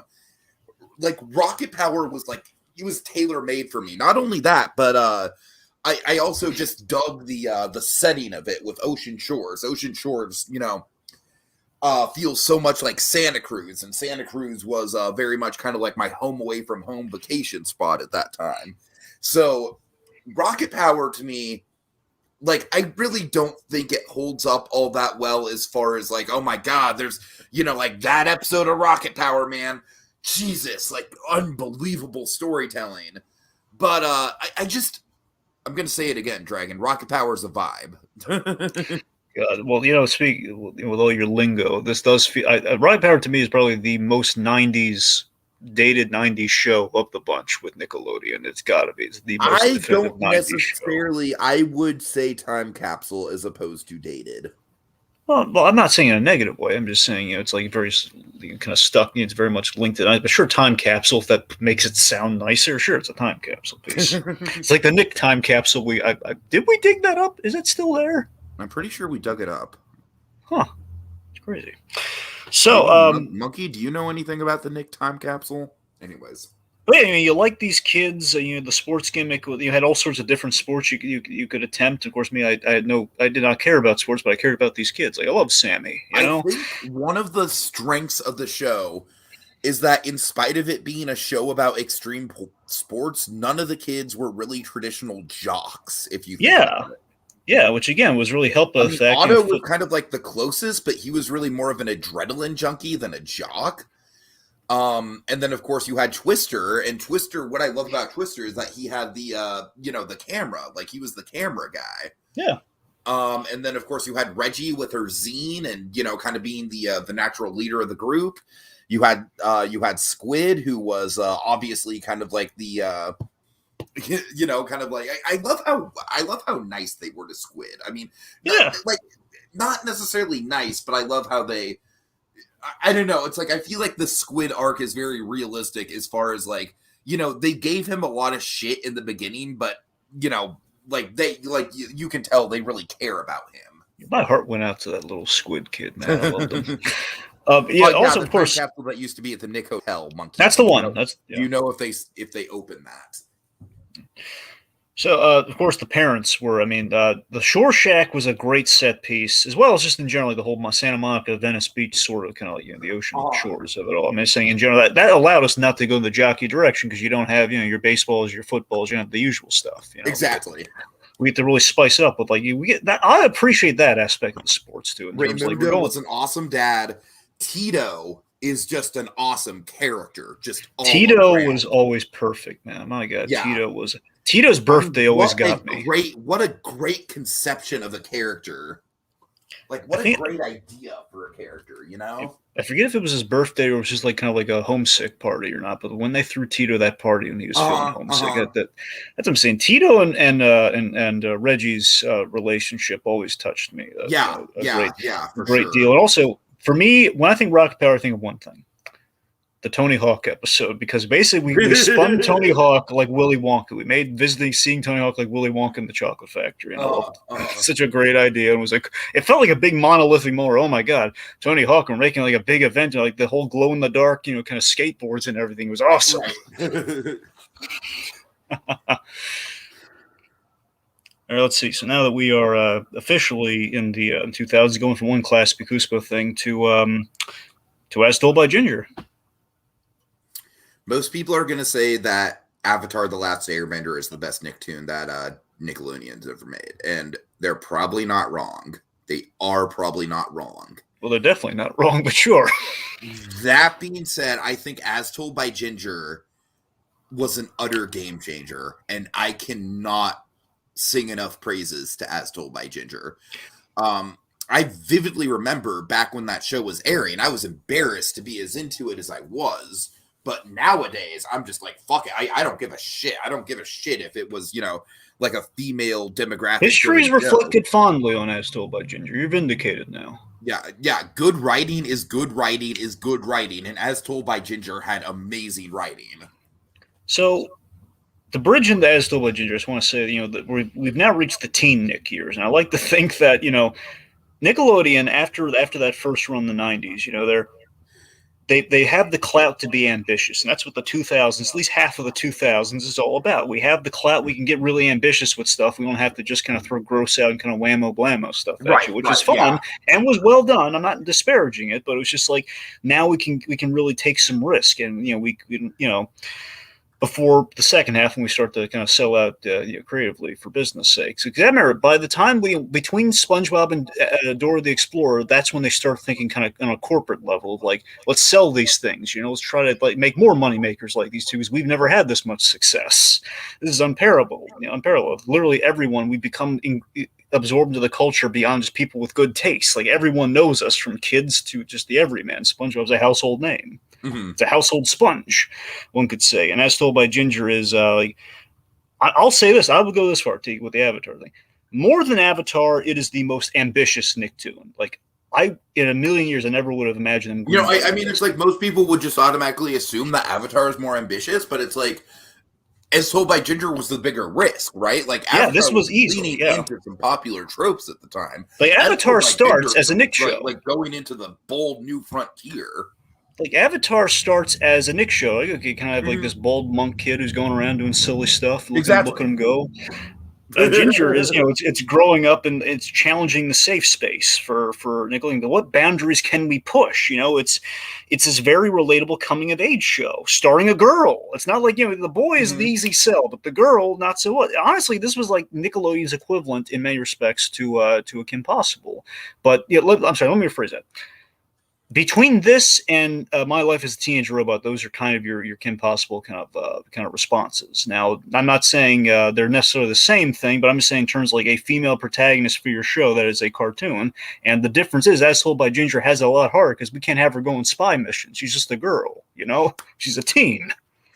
I mean, literally most of the drama on As Told by Ginger is basically like boyfriend girlfriend drama, but yeah, somehow it's still compelling.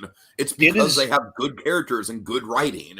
It's the most realistic Classic Cusco show they ever did. The most grounded and kind of real world they ever got with. And here's the thing I respect about it. I mean, As Told by Ginger, I respected the show always, but it was never necessarily my go-to show. But I watched it all, regardless, because I was interested in it. What I respect about it to this day, and I think what made it stand the test of time, is that it got real and uncomfortable at times. I didn't care for the uncomfortable parts, but I respect it. They went there, and those moments, uncomfortable or no, they stuck with you. And because they gave it that freedom, they got all the Emmy nods. I don't know if they won any of those nods, but they got a lot of Emmy nods, justifiably so. All right. Yeah, I mean, we broached all sorts of subjects.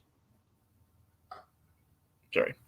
I'm pretty sure we had Invader Zim next, right? I they The Fairly Odd reason I Parents. say that is that I vividly remember them both coming out like around the same time, and Invader Zim was like the way more popular one, but I like Ginger a lot more. Well, no, so Fairly Odd Parents and Invader Zim were the same year, Oh, not Ginger. Ginger came the year gotcha. before. But I'm saying Ginger was around, though, because they had multiple seasons, so, you know. The Wacky Adventures of Ronald McDonald. No, I mean, Monkey. that, like, don't get me wrong. I would love to do a whole retrospective on those one day. Like, that is definitely, like, in my, you know, like, that. Those are floating around in the back of my mind as stuff to do for podcasts. Don't get me wrong. All right, anyways. All right, yeah, actually, I've seen those too. There's a couple of those that would definitely be worth it. Oh, I know. Yeah. I love the openings of those, but well, anyway. So, Invader. So, what do you want to say? You want to start with Fairly Odd Parents or Invader Zim? Let's start with Fairly Odd Parents. I mean, it's first of all, I'm just gonna say it just for the record. Fuck Butch Hartman. Well, modern day Butch Hartman. Yeah, I mean, as in Butch Hartman, but he's like just terrible, and post Danny Phantom Butch Hartman. Yes, just I don't want to give any sort of illusion to me having anything but disdain for current Butch Hartman. All right, I'm just gonna put that out there. I'm gonna make it all parental and official. Butch, I'm very disappointed in you. All right. Butch, you had the hopes of all the kids, and you know, you took it. You threw it out a 5-story window. Okay. Fairly Odd Parents was very creative, good world building, good humor, good characters. Obviously, I think it suffers even worse than SpongeBob did for going on too long. Much more so, yes. Just because I think with SpongeBob, it's just kind of like all those later episodes just kind of like blend together for the most part. Fairly Odd Parents, my God, when they do something bad, you remember it. And the drop off was just, again, it was like it's a rounded off Family Guy levels in which it was less egregious, but it was more like noticeable, you know, where it was like, what happened with Fairly Odd Parents is that they went on for too long and they literally took sitcom tropes, like every sitcom trope from the book, and they brought that into the show because they were officially out of ideas. And here's what they should have wrapped it up after, like some of the TV movies, like Channel Chases, or like, honestly, I'll even go as far as to say the episodes up until like even I think the last one they did that was good was like it wasn't great, but it was the it was the American Idol parody, like Fairy Idol or something. I'll take that. That was okay. Like they could have gone on at least happy at that point. You know, they're all singing and everything. There's a lot of music ones after Channel Chasers. Like that was fine. But then here's what got it egregious. This is why I really hate what happened to Fairly Odd Parents. It was you had Poof, which I mean, okay, you're gonna do the baby, great. Then you get really got kind of creative with how Poof came into existence. That's what I'm saying. Like I'll take like the birth of Poof. Sure, then it's like, okay, now we're stuck with the baby. So what's the baby going to do outside of shenanigans? And then it goes really uber with the signatures. Then we have a magical dog, and then it gets really. This is the thing I can't abide. Okay, I'm going to circle back to the positive here, but real quick is that the neighbor, Chloe, the neighbor. So what happened essentially? I didn't even watch it up to this point because that was why I just like threw my hands up in the air. Like I watched the dog, and that was where I drew the line. Yeah. So the fact that they had to update the opening. The moment they updated that opening, they made a very, very poor mistake. Just the moment that with any of those changes, even when they added Poof in there, that was like when the wheels are coming off. We've added a new character, and now we've added a character that basically flies in the face of our wonderfully simple premise. Kids in a crappy living situation, give them the fairy godmother cell with the fairy godparents to help him ease his woes. You know, all the sorts of imaginative. Again, it's a well conceived, great show. Okay, the magical characters with stipulations that we can call out in the writing. You know, like the big rule book. He can't do this. He can't do that. Complication. It's a very straightforward premise. Now we have to explain in an opening. Okay, so it's the same kid, but now he's got this neighbor who's also in on the secret, even though he's not supposed to tell anyone. And now it's kind of like a timeshare thing.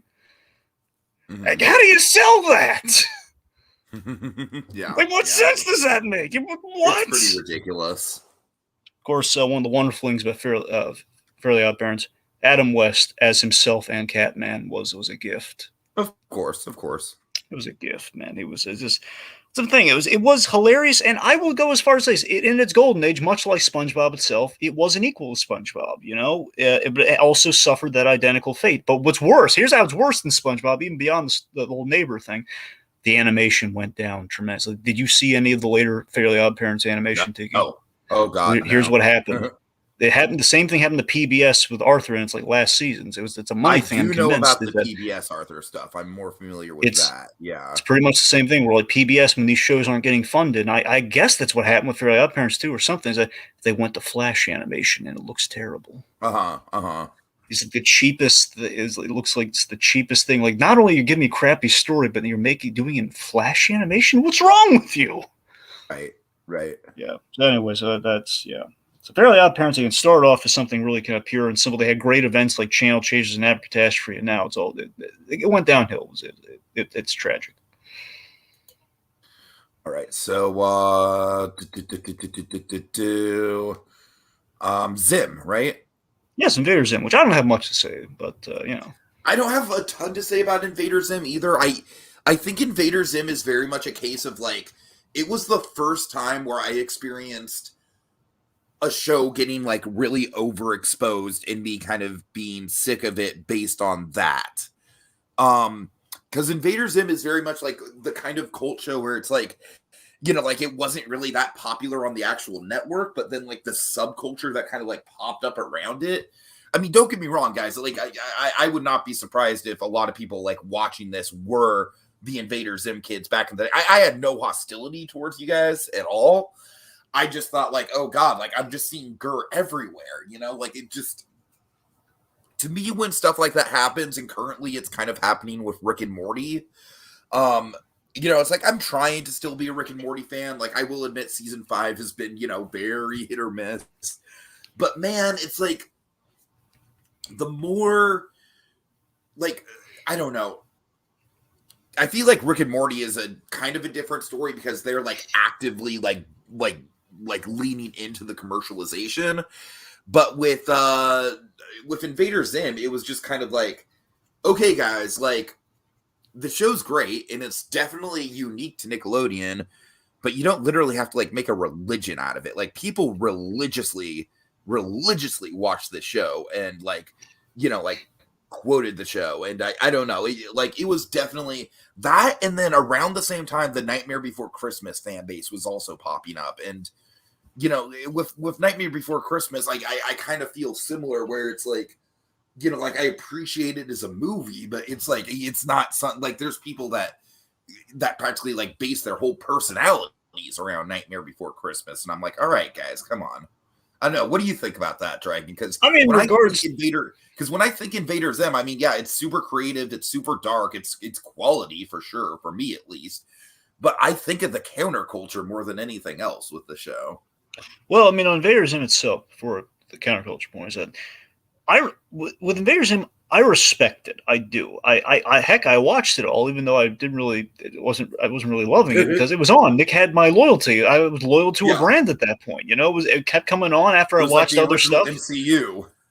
Yeah, and here's the thing: it was unlike Ginger, which again had stuff that made me uncomfortable at times, but I still watch it and I respect it. At least I can get around with the theme of the episodes and everything. Where unlike Ginger, Invader Zim didn't have that softness that Ginger had. Did not have there's no light at the end of the tunnel necessarily. For me, no, not at all. For me, Invader Zim is super cynical. For my sensibilities, and this is just me, folks, I'm not critiquing the show necessarily, but for me, it was too dark and cynical. Like honestly, the problem for me with Invader Zim fundamentally that I couldn't root or get behind or sympathize at all with humanity because humanity was so utterly unlikable and more inhuman than our alien character, which I'm sure absolutely is the point, but it just disturbed me too often. Again, the biggest example, most obvious example, Dark Harvest is my nightmare episode. It's like that in so many respects. It's every nightmare I've ever had in an episode. Not saying it's a bad episode, it's just saying for me, not for me.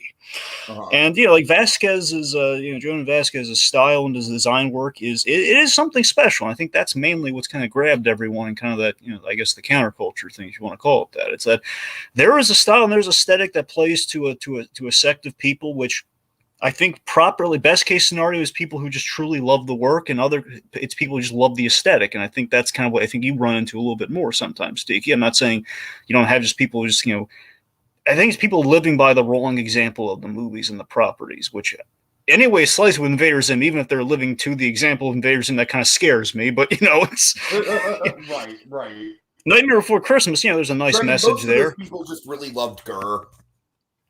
That's what I'm saying. I got a buddy who loves robots, and Gurr was just a great robot design. That's kind of as far as it goes for him. But I just remember Gurr, just like you could not go anywhere without seeing Gurr plushes. Yeah. I mean, it was it was kind of like imagine a less classic cartoon originated version of a John K. approach. That's kind of what Invader Zim had to an extent, where it was sort of like you're kind of leaning into kind of something a little bit more kind of grounded in kind of like a darker aspect of humanity, but without kind of like the fun, sunny, like, hey, it's a cartoon. Like, no, this is like, everything's terrible. Everything's terrible and wrong, and you should love it, which maybe you do, but I didn't. I think it was more up my speed than yours for sure. I know I still wouldn't. Like I said, I really just think it was kind of like that Tim Burton crowd that kind of ruined it for me. Yeah, and to John Killing's. What? I'm sorry, I didn't mean to cut you off. No, go ahead. To John Killing's point, he says, love Invader Zim. It's absurd, filthy, and disturbingly humorous. And that's the thing. I will not discount all of those things for sure. Yeah, Invader Zim is hilarious. The Richard Horvitz is hysterical in that show. I would make no compunction about that. The delivery and the voice acting is very on point. That the show is funny, but also disturbingly funny. With Gurrs having these random tangents, which are funny. I mean, they do register. Straight up Lynchian. That's the thing. I mean, some of it's like I can get behind it being funny at times too. It's just it's when we lean into it too much sometimes with the aesthetic. I don't know. Right. Oh god, there's a great pull. John goes says, "That's not a light at the end of the tunnel. That's the sea train." The Daredevil pull for the kids who are enraptured like we all are with the Netflix Daredevil. That was the Ben Affleck Daredevil. Yep. Also, Claude brought this up earlier. Just got to mention it again. It's the live action Fairly Odd Parents was also a train wreck. Just to get that in there. Oh yeah. All right, so 2002. That brings us briefly Chalk Zone, which I always loved. Chalk Zone. It was a great. Chalk Zone for me was a super cool concept. Yeah, but the characters didn't really do much for me. I'm not saying the characters were bad; they just didn't do much for me. As far as personalities went, they all just kind of seemed rather generic. The thing with Chalk Zone for me was that I love the show because it was kind of fundamentally looking back on it's about the relationship of art to the artist, or in this case, the animator. Great premise. It's a great premise. Yeah, it's very imaginative, but unfortunately, I think an imaginative concept like that, there's only so much shelf life you have for a good concept, which in this case felt like I wanted more from Chalk Zone, but it left before it got stale, which I will not fault it for. Like, it left before the party got started. But again, there was a mandate on all the Nick shows, which so rarely there were exceptions to this. They were not supposed to have endings. Angry Beavers very famously was supposed to have an ending where they would call out the end of the show, and it was verboten because no, we need to syndicate these shows. They never end. Of course, look at the Jungle Movie and like, take that years later. But yeah. I still think if Nickelodeon really wanted to, they could just continue Hey Arnold post Jungle Movie, honestly. I mean, it's possible, but I don't know if I think it'd be an interesting dynamic to have episodes with the parents in them. I mean, considering the direction we're at now with Nick, I think it's more on the table than it was before, Tiki. I think it's, I don't know. But anyway, the thing I nostalgically have. As an artist, Chalk Zone had a little place in my heart. Yeah, I mean, it did in everyone's heart. I think Chalk Zone was like the show for the kids that would like draw in their notebooks more than socialize in school. You know what I mean? Yeah, I mean, I did not have it quite to that level, but when I watched Chalk Zone, it put me in a mood to draw the Chalk Zone characters. I love drawing those characters because it kind of puts you in that mood. The world building always fascinated me with that show. Like anything you've ever drawn and erased on a chalkboard comes to life. That's a great idea. Like a parallel chalky dimension. Mm-hmm. Rudy's got the chalk. All right, let's see. Okay, Jimmy Neutron, Boy Genius.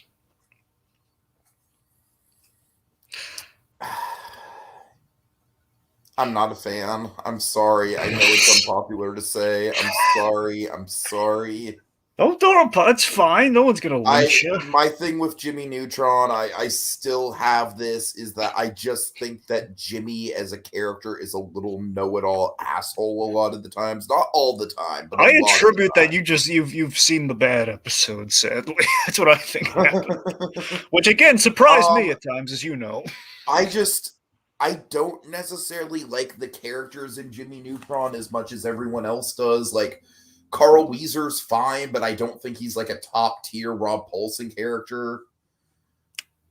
I don't know. I think I don't know, man. I don't. Jimmy Neutron, I feel like, was maybe the first Nickelodeon show that came out where I was still interested in it conceptually, but like in its execution, I was like, okay, maybe I'm getting a little too old. You know what I mean? Right. Now, here's the thing.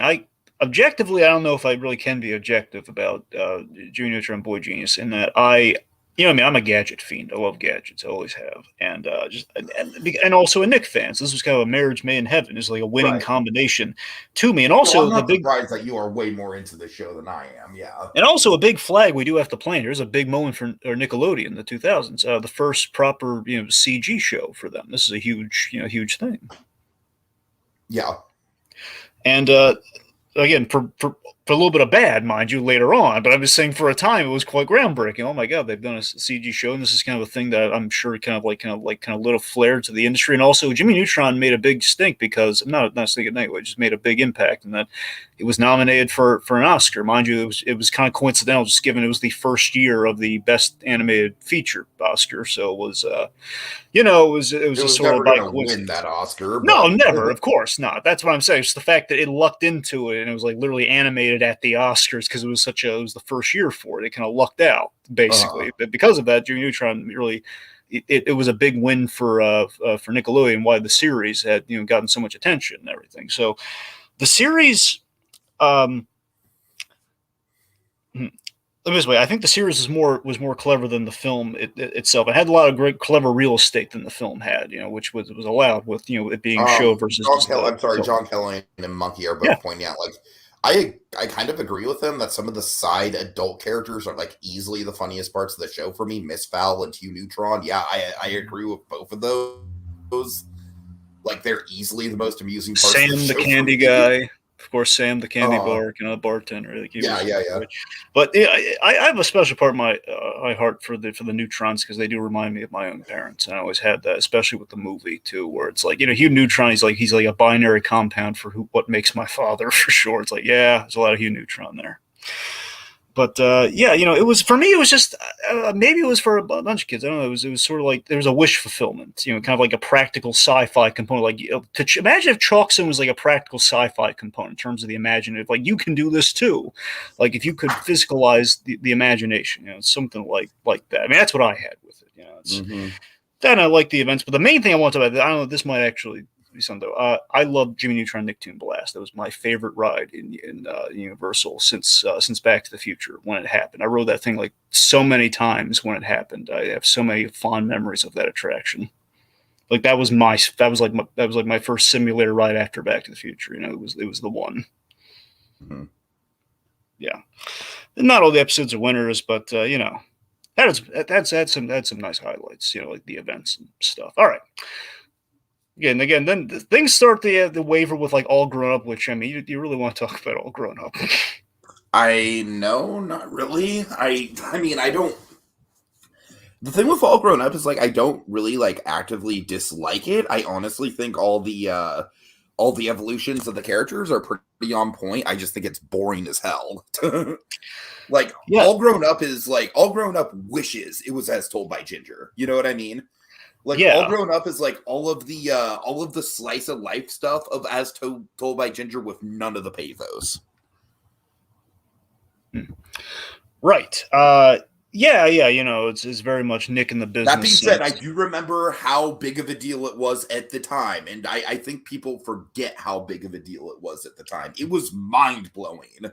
I just think it was a mistake of a show inspired by the 10th anniversary special. It should have just been the one episode. Yeah. That's what I think. If they did that, I would have respected that. But here's the thing. The numbers it's just the fact that the numbers dictated that we got to make a show out of this because it did record-breaking numbers. And again, it's Nick thinking as a business before it's thinking as a creative, which again, outside the next couple shows, is basically going to be their kind of their imperative. Now, okay, real quick. There's no way you can like with All Grown Up. It's like you pretty much take like, you know, like the episode was great because of the whole like what if of it all. You know, yeah, it's a great what once if. you explore the what if, what are you really left with? You're not left with much. You're left with like some slightly angsty, goofy kids and none of the imagination of the original show, and just some like very watered down high school, like middle school teen drama that doesn't even touch the drama of As Told by Ginger with a 10-foot pole.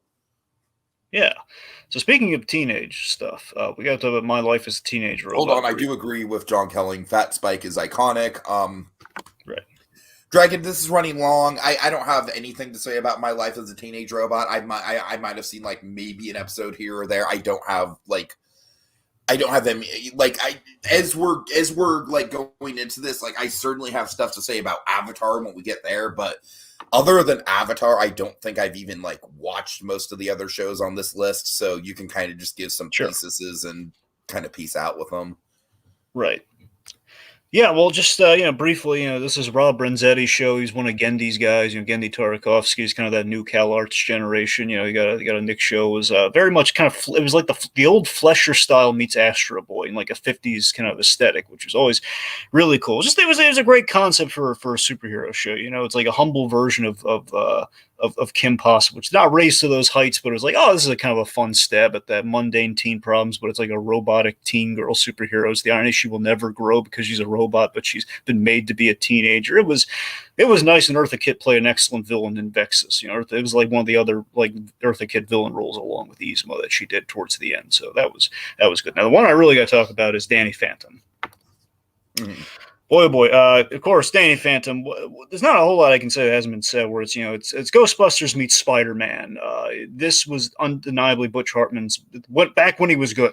Butch Hartman's best show. Danny Phantom is a show where it's like I wish I grew up with it. I feel like it would have been like right up my alley if I did, but by the time it came out, I was already kind of just phased out of the NickToons, so it kind of just is what it is.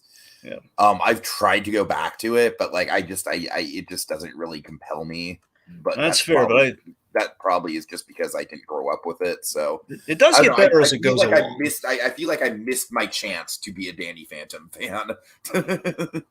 Yeah, that's fair. I will say for anyone out there who has not seen Danny Phantom, it does get better as it goes along, and it kind of gets to some really good places. The main standout for me with Danny Phantom is we had kind of like a Ra's al Ghul meets a Reverse Flash of an arch foe for Danny Phantom. Mm-hmm. Vlad Plasmius, voiced by the wonderful Martin Mull, who was again hilarious, but he was also menacing as all get out. And you have all the great villains like the Box Ghost. It's Rob Paulson just tearing it up with the voice acting. I mean, ultimately, Danny Phantom It had legitimate arcs with its characters. It didn't just rely on the laurels of Fairly Odd Parents. It was its own show. It had the archetypal stories that we know from like the 60s Ditko, Stanley, Spider-Man era, and it kind of went to some really interesting places as it went along. It also had a proper ending. A lot of people are divided on it, but it had a proper ending and did not beat it like a dead horse like the Fairly Odd Parents. So, yay. Mm-hmm. Okay, now we got to talk about the big one, Tika. Let's talk about The Last Airbender. Yeah, I mean, Last Airbender, like, I'm honestly not surprised that it blew up on Netflix because Dragon Eye and a lot of other people, like, wrote this show off, even though we were absolutely the target age group for it, just because I really don't feel like Nickelodeon advertised this show right at the beginning. I mean, they advertised it as basically just like, hey, look at this kooky monk kid going on these kooky adventures. It's like they basically emphasized like all the comedy and literally nothing else. Like they didn't emphasize any of the role building. I'm sure they maybe emphasized like some of the power set. Like I absolutely would have eaten it up as a kid. I mean, it's like, it wasn't too long from when The Last Airbender was airing that I was like really into the Pokemon anime, and of course back then I was probably still really into Dragon Ball Z, and Last Airbender blows both of those shows just out of the water as far as sophisticated storytelling goes. So I'm just glad that Last Airbender just really just stands up so well as as a piece of media that anyone at any age can enjoy. The first few episodes of season 1 are a little rough. Like, basically, before you get to the storm, it's kind of hit or miss.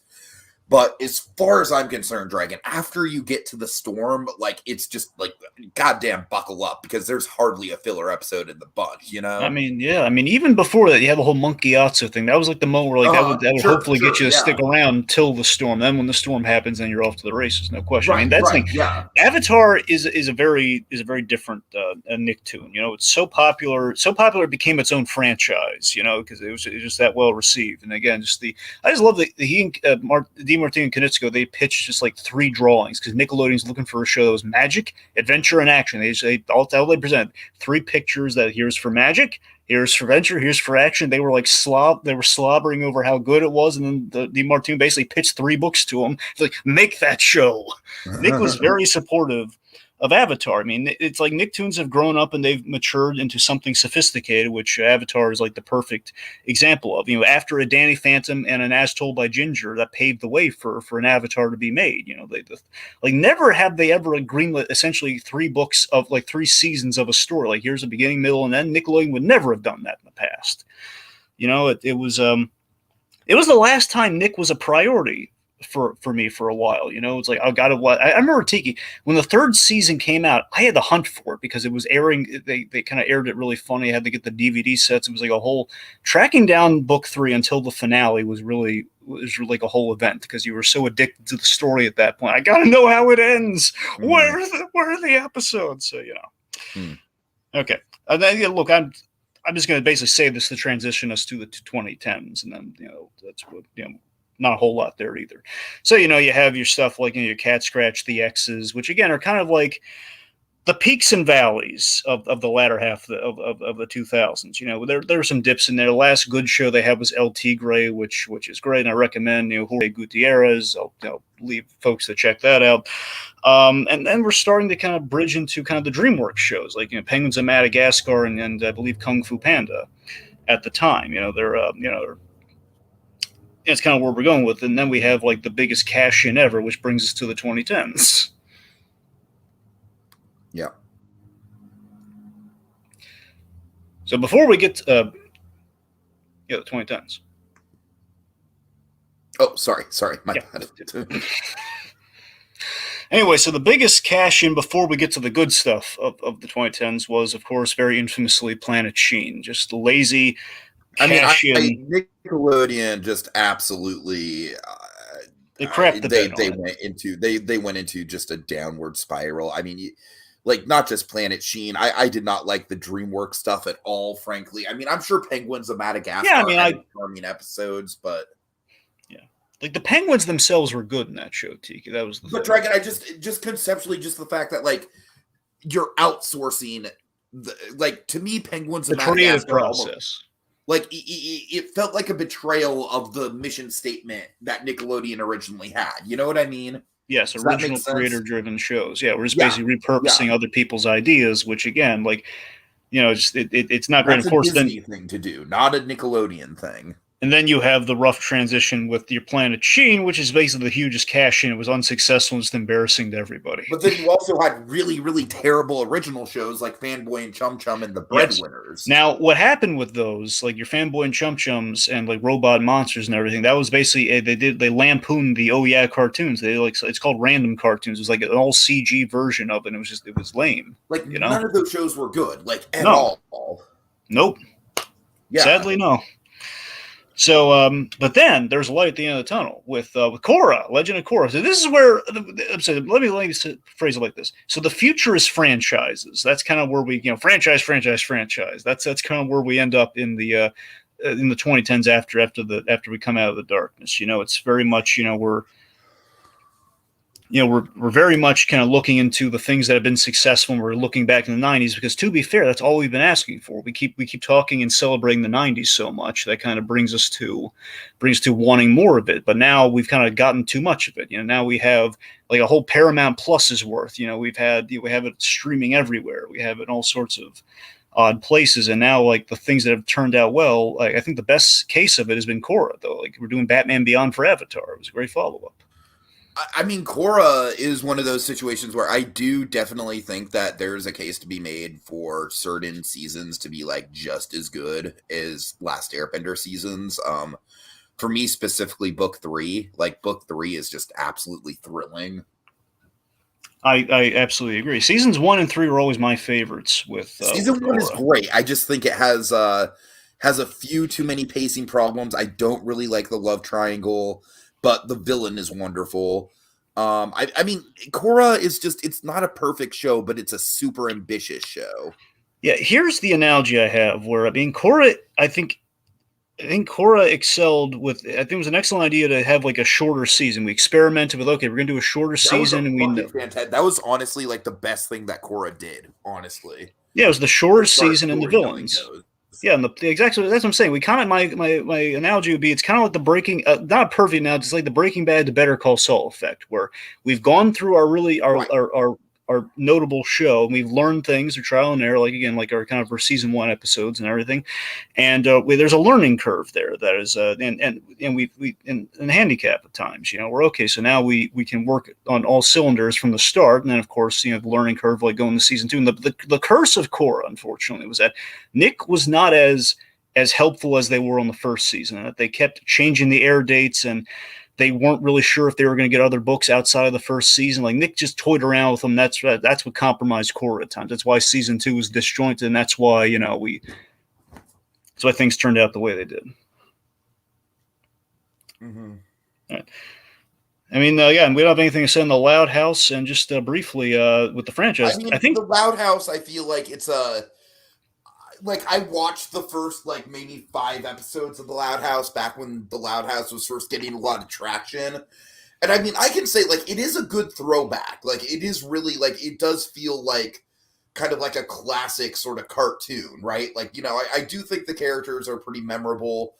Honestly, I think the problem with the Loud House is that Nickelodeon, it's very, very apparent that Nickelodeon was like, oh shit, people actually like this show. Oh my god, we gotta shove it down everyone's face now. yeah, I mean now it's Like got a Netflix Nickelodeon got movie. so excited about the fact that they had another show that people like actually liked that they just went full on SpongeBob with it as far as overexposure goes.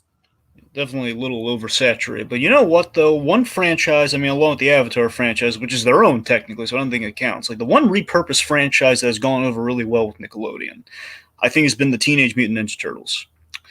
Okay, now you're getting into territory where I mean, I'm sure it's good. I just have nothing to say about Well, I'm it. just saying, look, I don't know much about it, Tiki, so don't. It's not that. I'm just saying that most I know about. Was the 2007 TMNT movie part of Nickelodeon? I don't. Well, I don't know when they bought the rights. I don't know if Yeah, I I don't don't think think it so. was, but I don't that's think like the so. last TMNT anything I remember actually liking. Well, here's my thing with Teenage Mutant Ninja Turtles. So again, I'm not I'm not a huge Ninja Turtles guy because again, I wasn't on the boat for it. I mean, I think now watching what I have, I might probably like it, but I might be a little too far gone myself. But the 2012 CG Teenage Mutant Ninja Turtle shows they had. I really enjoyed what I saw of it. The episodes it sold me on. And then of course, Batman versus Teenage Mutant Ninja Turtles sold me further. And the fact that Nickelodeon helped make John that Telling is crossover definitely on. vouching for 2012 TMNT. Yeah, I mean, I really liked what I saw of it. And then my friend, I mean, I saw the first episode or two of Rise of the Teenage Mutant Ninja Turtles, like the 2D reboot that they have on there now, most recent one. I wasn't sold, and I heard a lot of backlash. My buddy swears up and down that it's actually good. It actually goes really good places. So I'm skeptical, but he might be onto something. It sounds like the Ninja Turtles have been managed really nicely as a franchise under Nickelodeon's hand. It seems. Mm-hmm. That brings us to where we are today. We've had resurgences, and you saw. Did you see a little bit of the CG Rugrats yet? No, unfortunately, Greg, I've just been really busy, so I did not get a chance to look into it. I mean, it basically from what I've seen, it's honestly it looks pretty vanilla.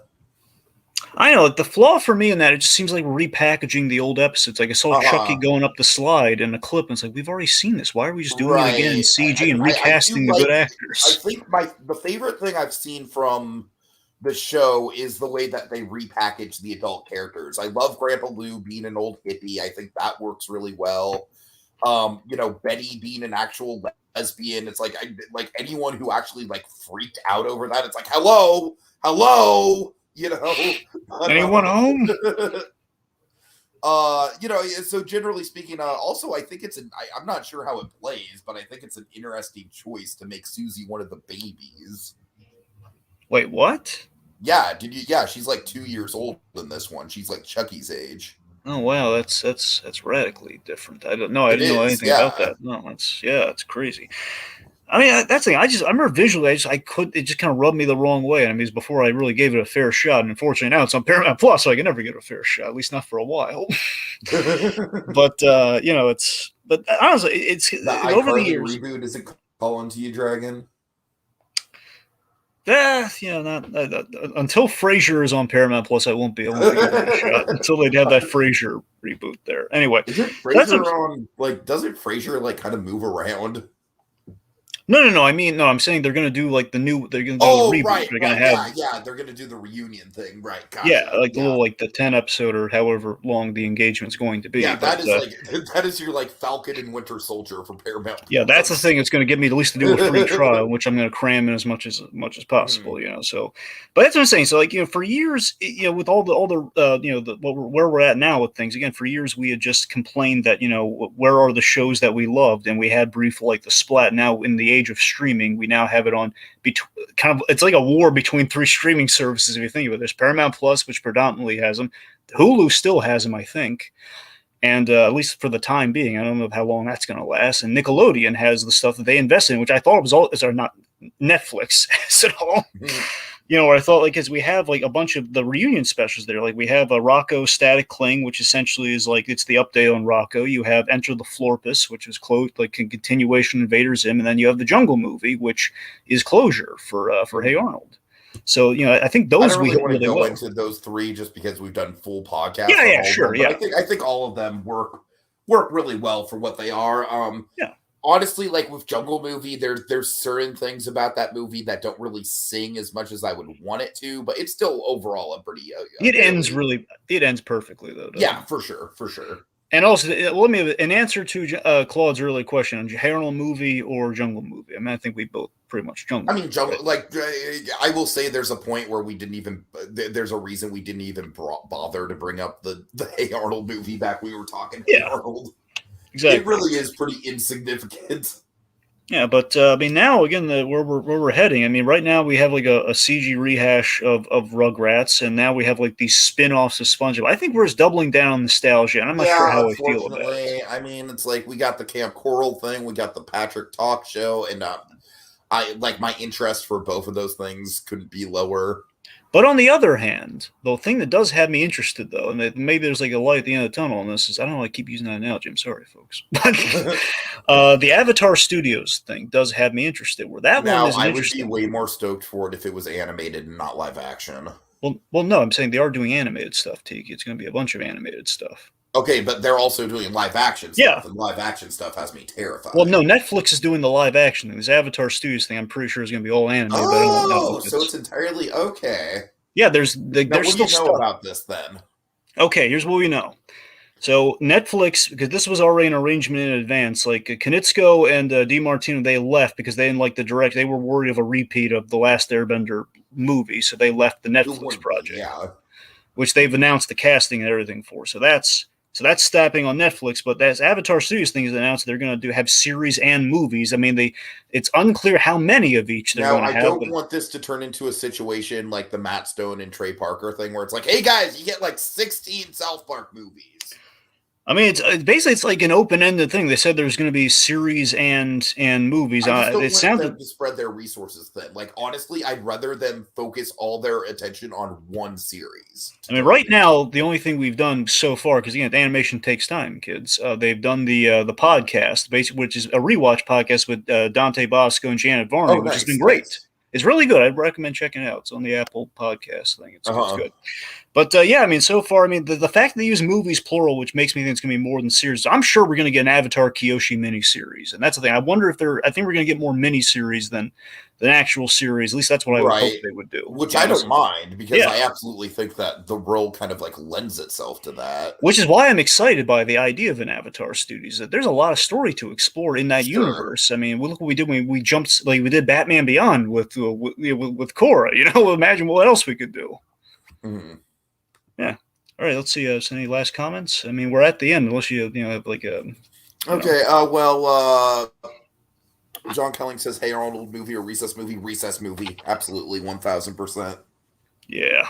Recess School's Out is like that is like a pretty iconic movie to me. Like I feel like that is one of the best like cartoon to theatrical transitions we've ever had.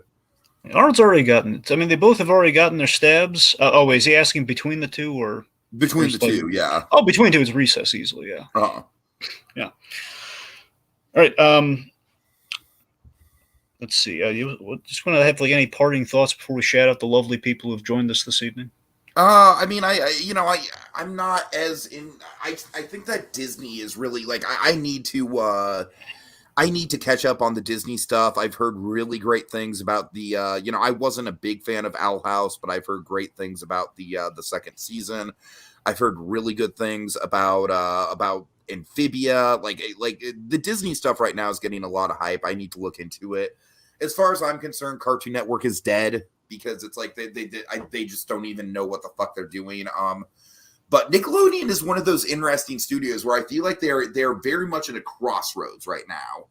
And I really think that if they could get back to like the creator driven stuff, like Avatar Studios could just like, by all intents and purposes, with how much Avatar blew up on Netflix, like that could very much just be like, like the new big thing for Nickelodeon.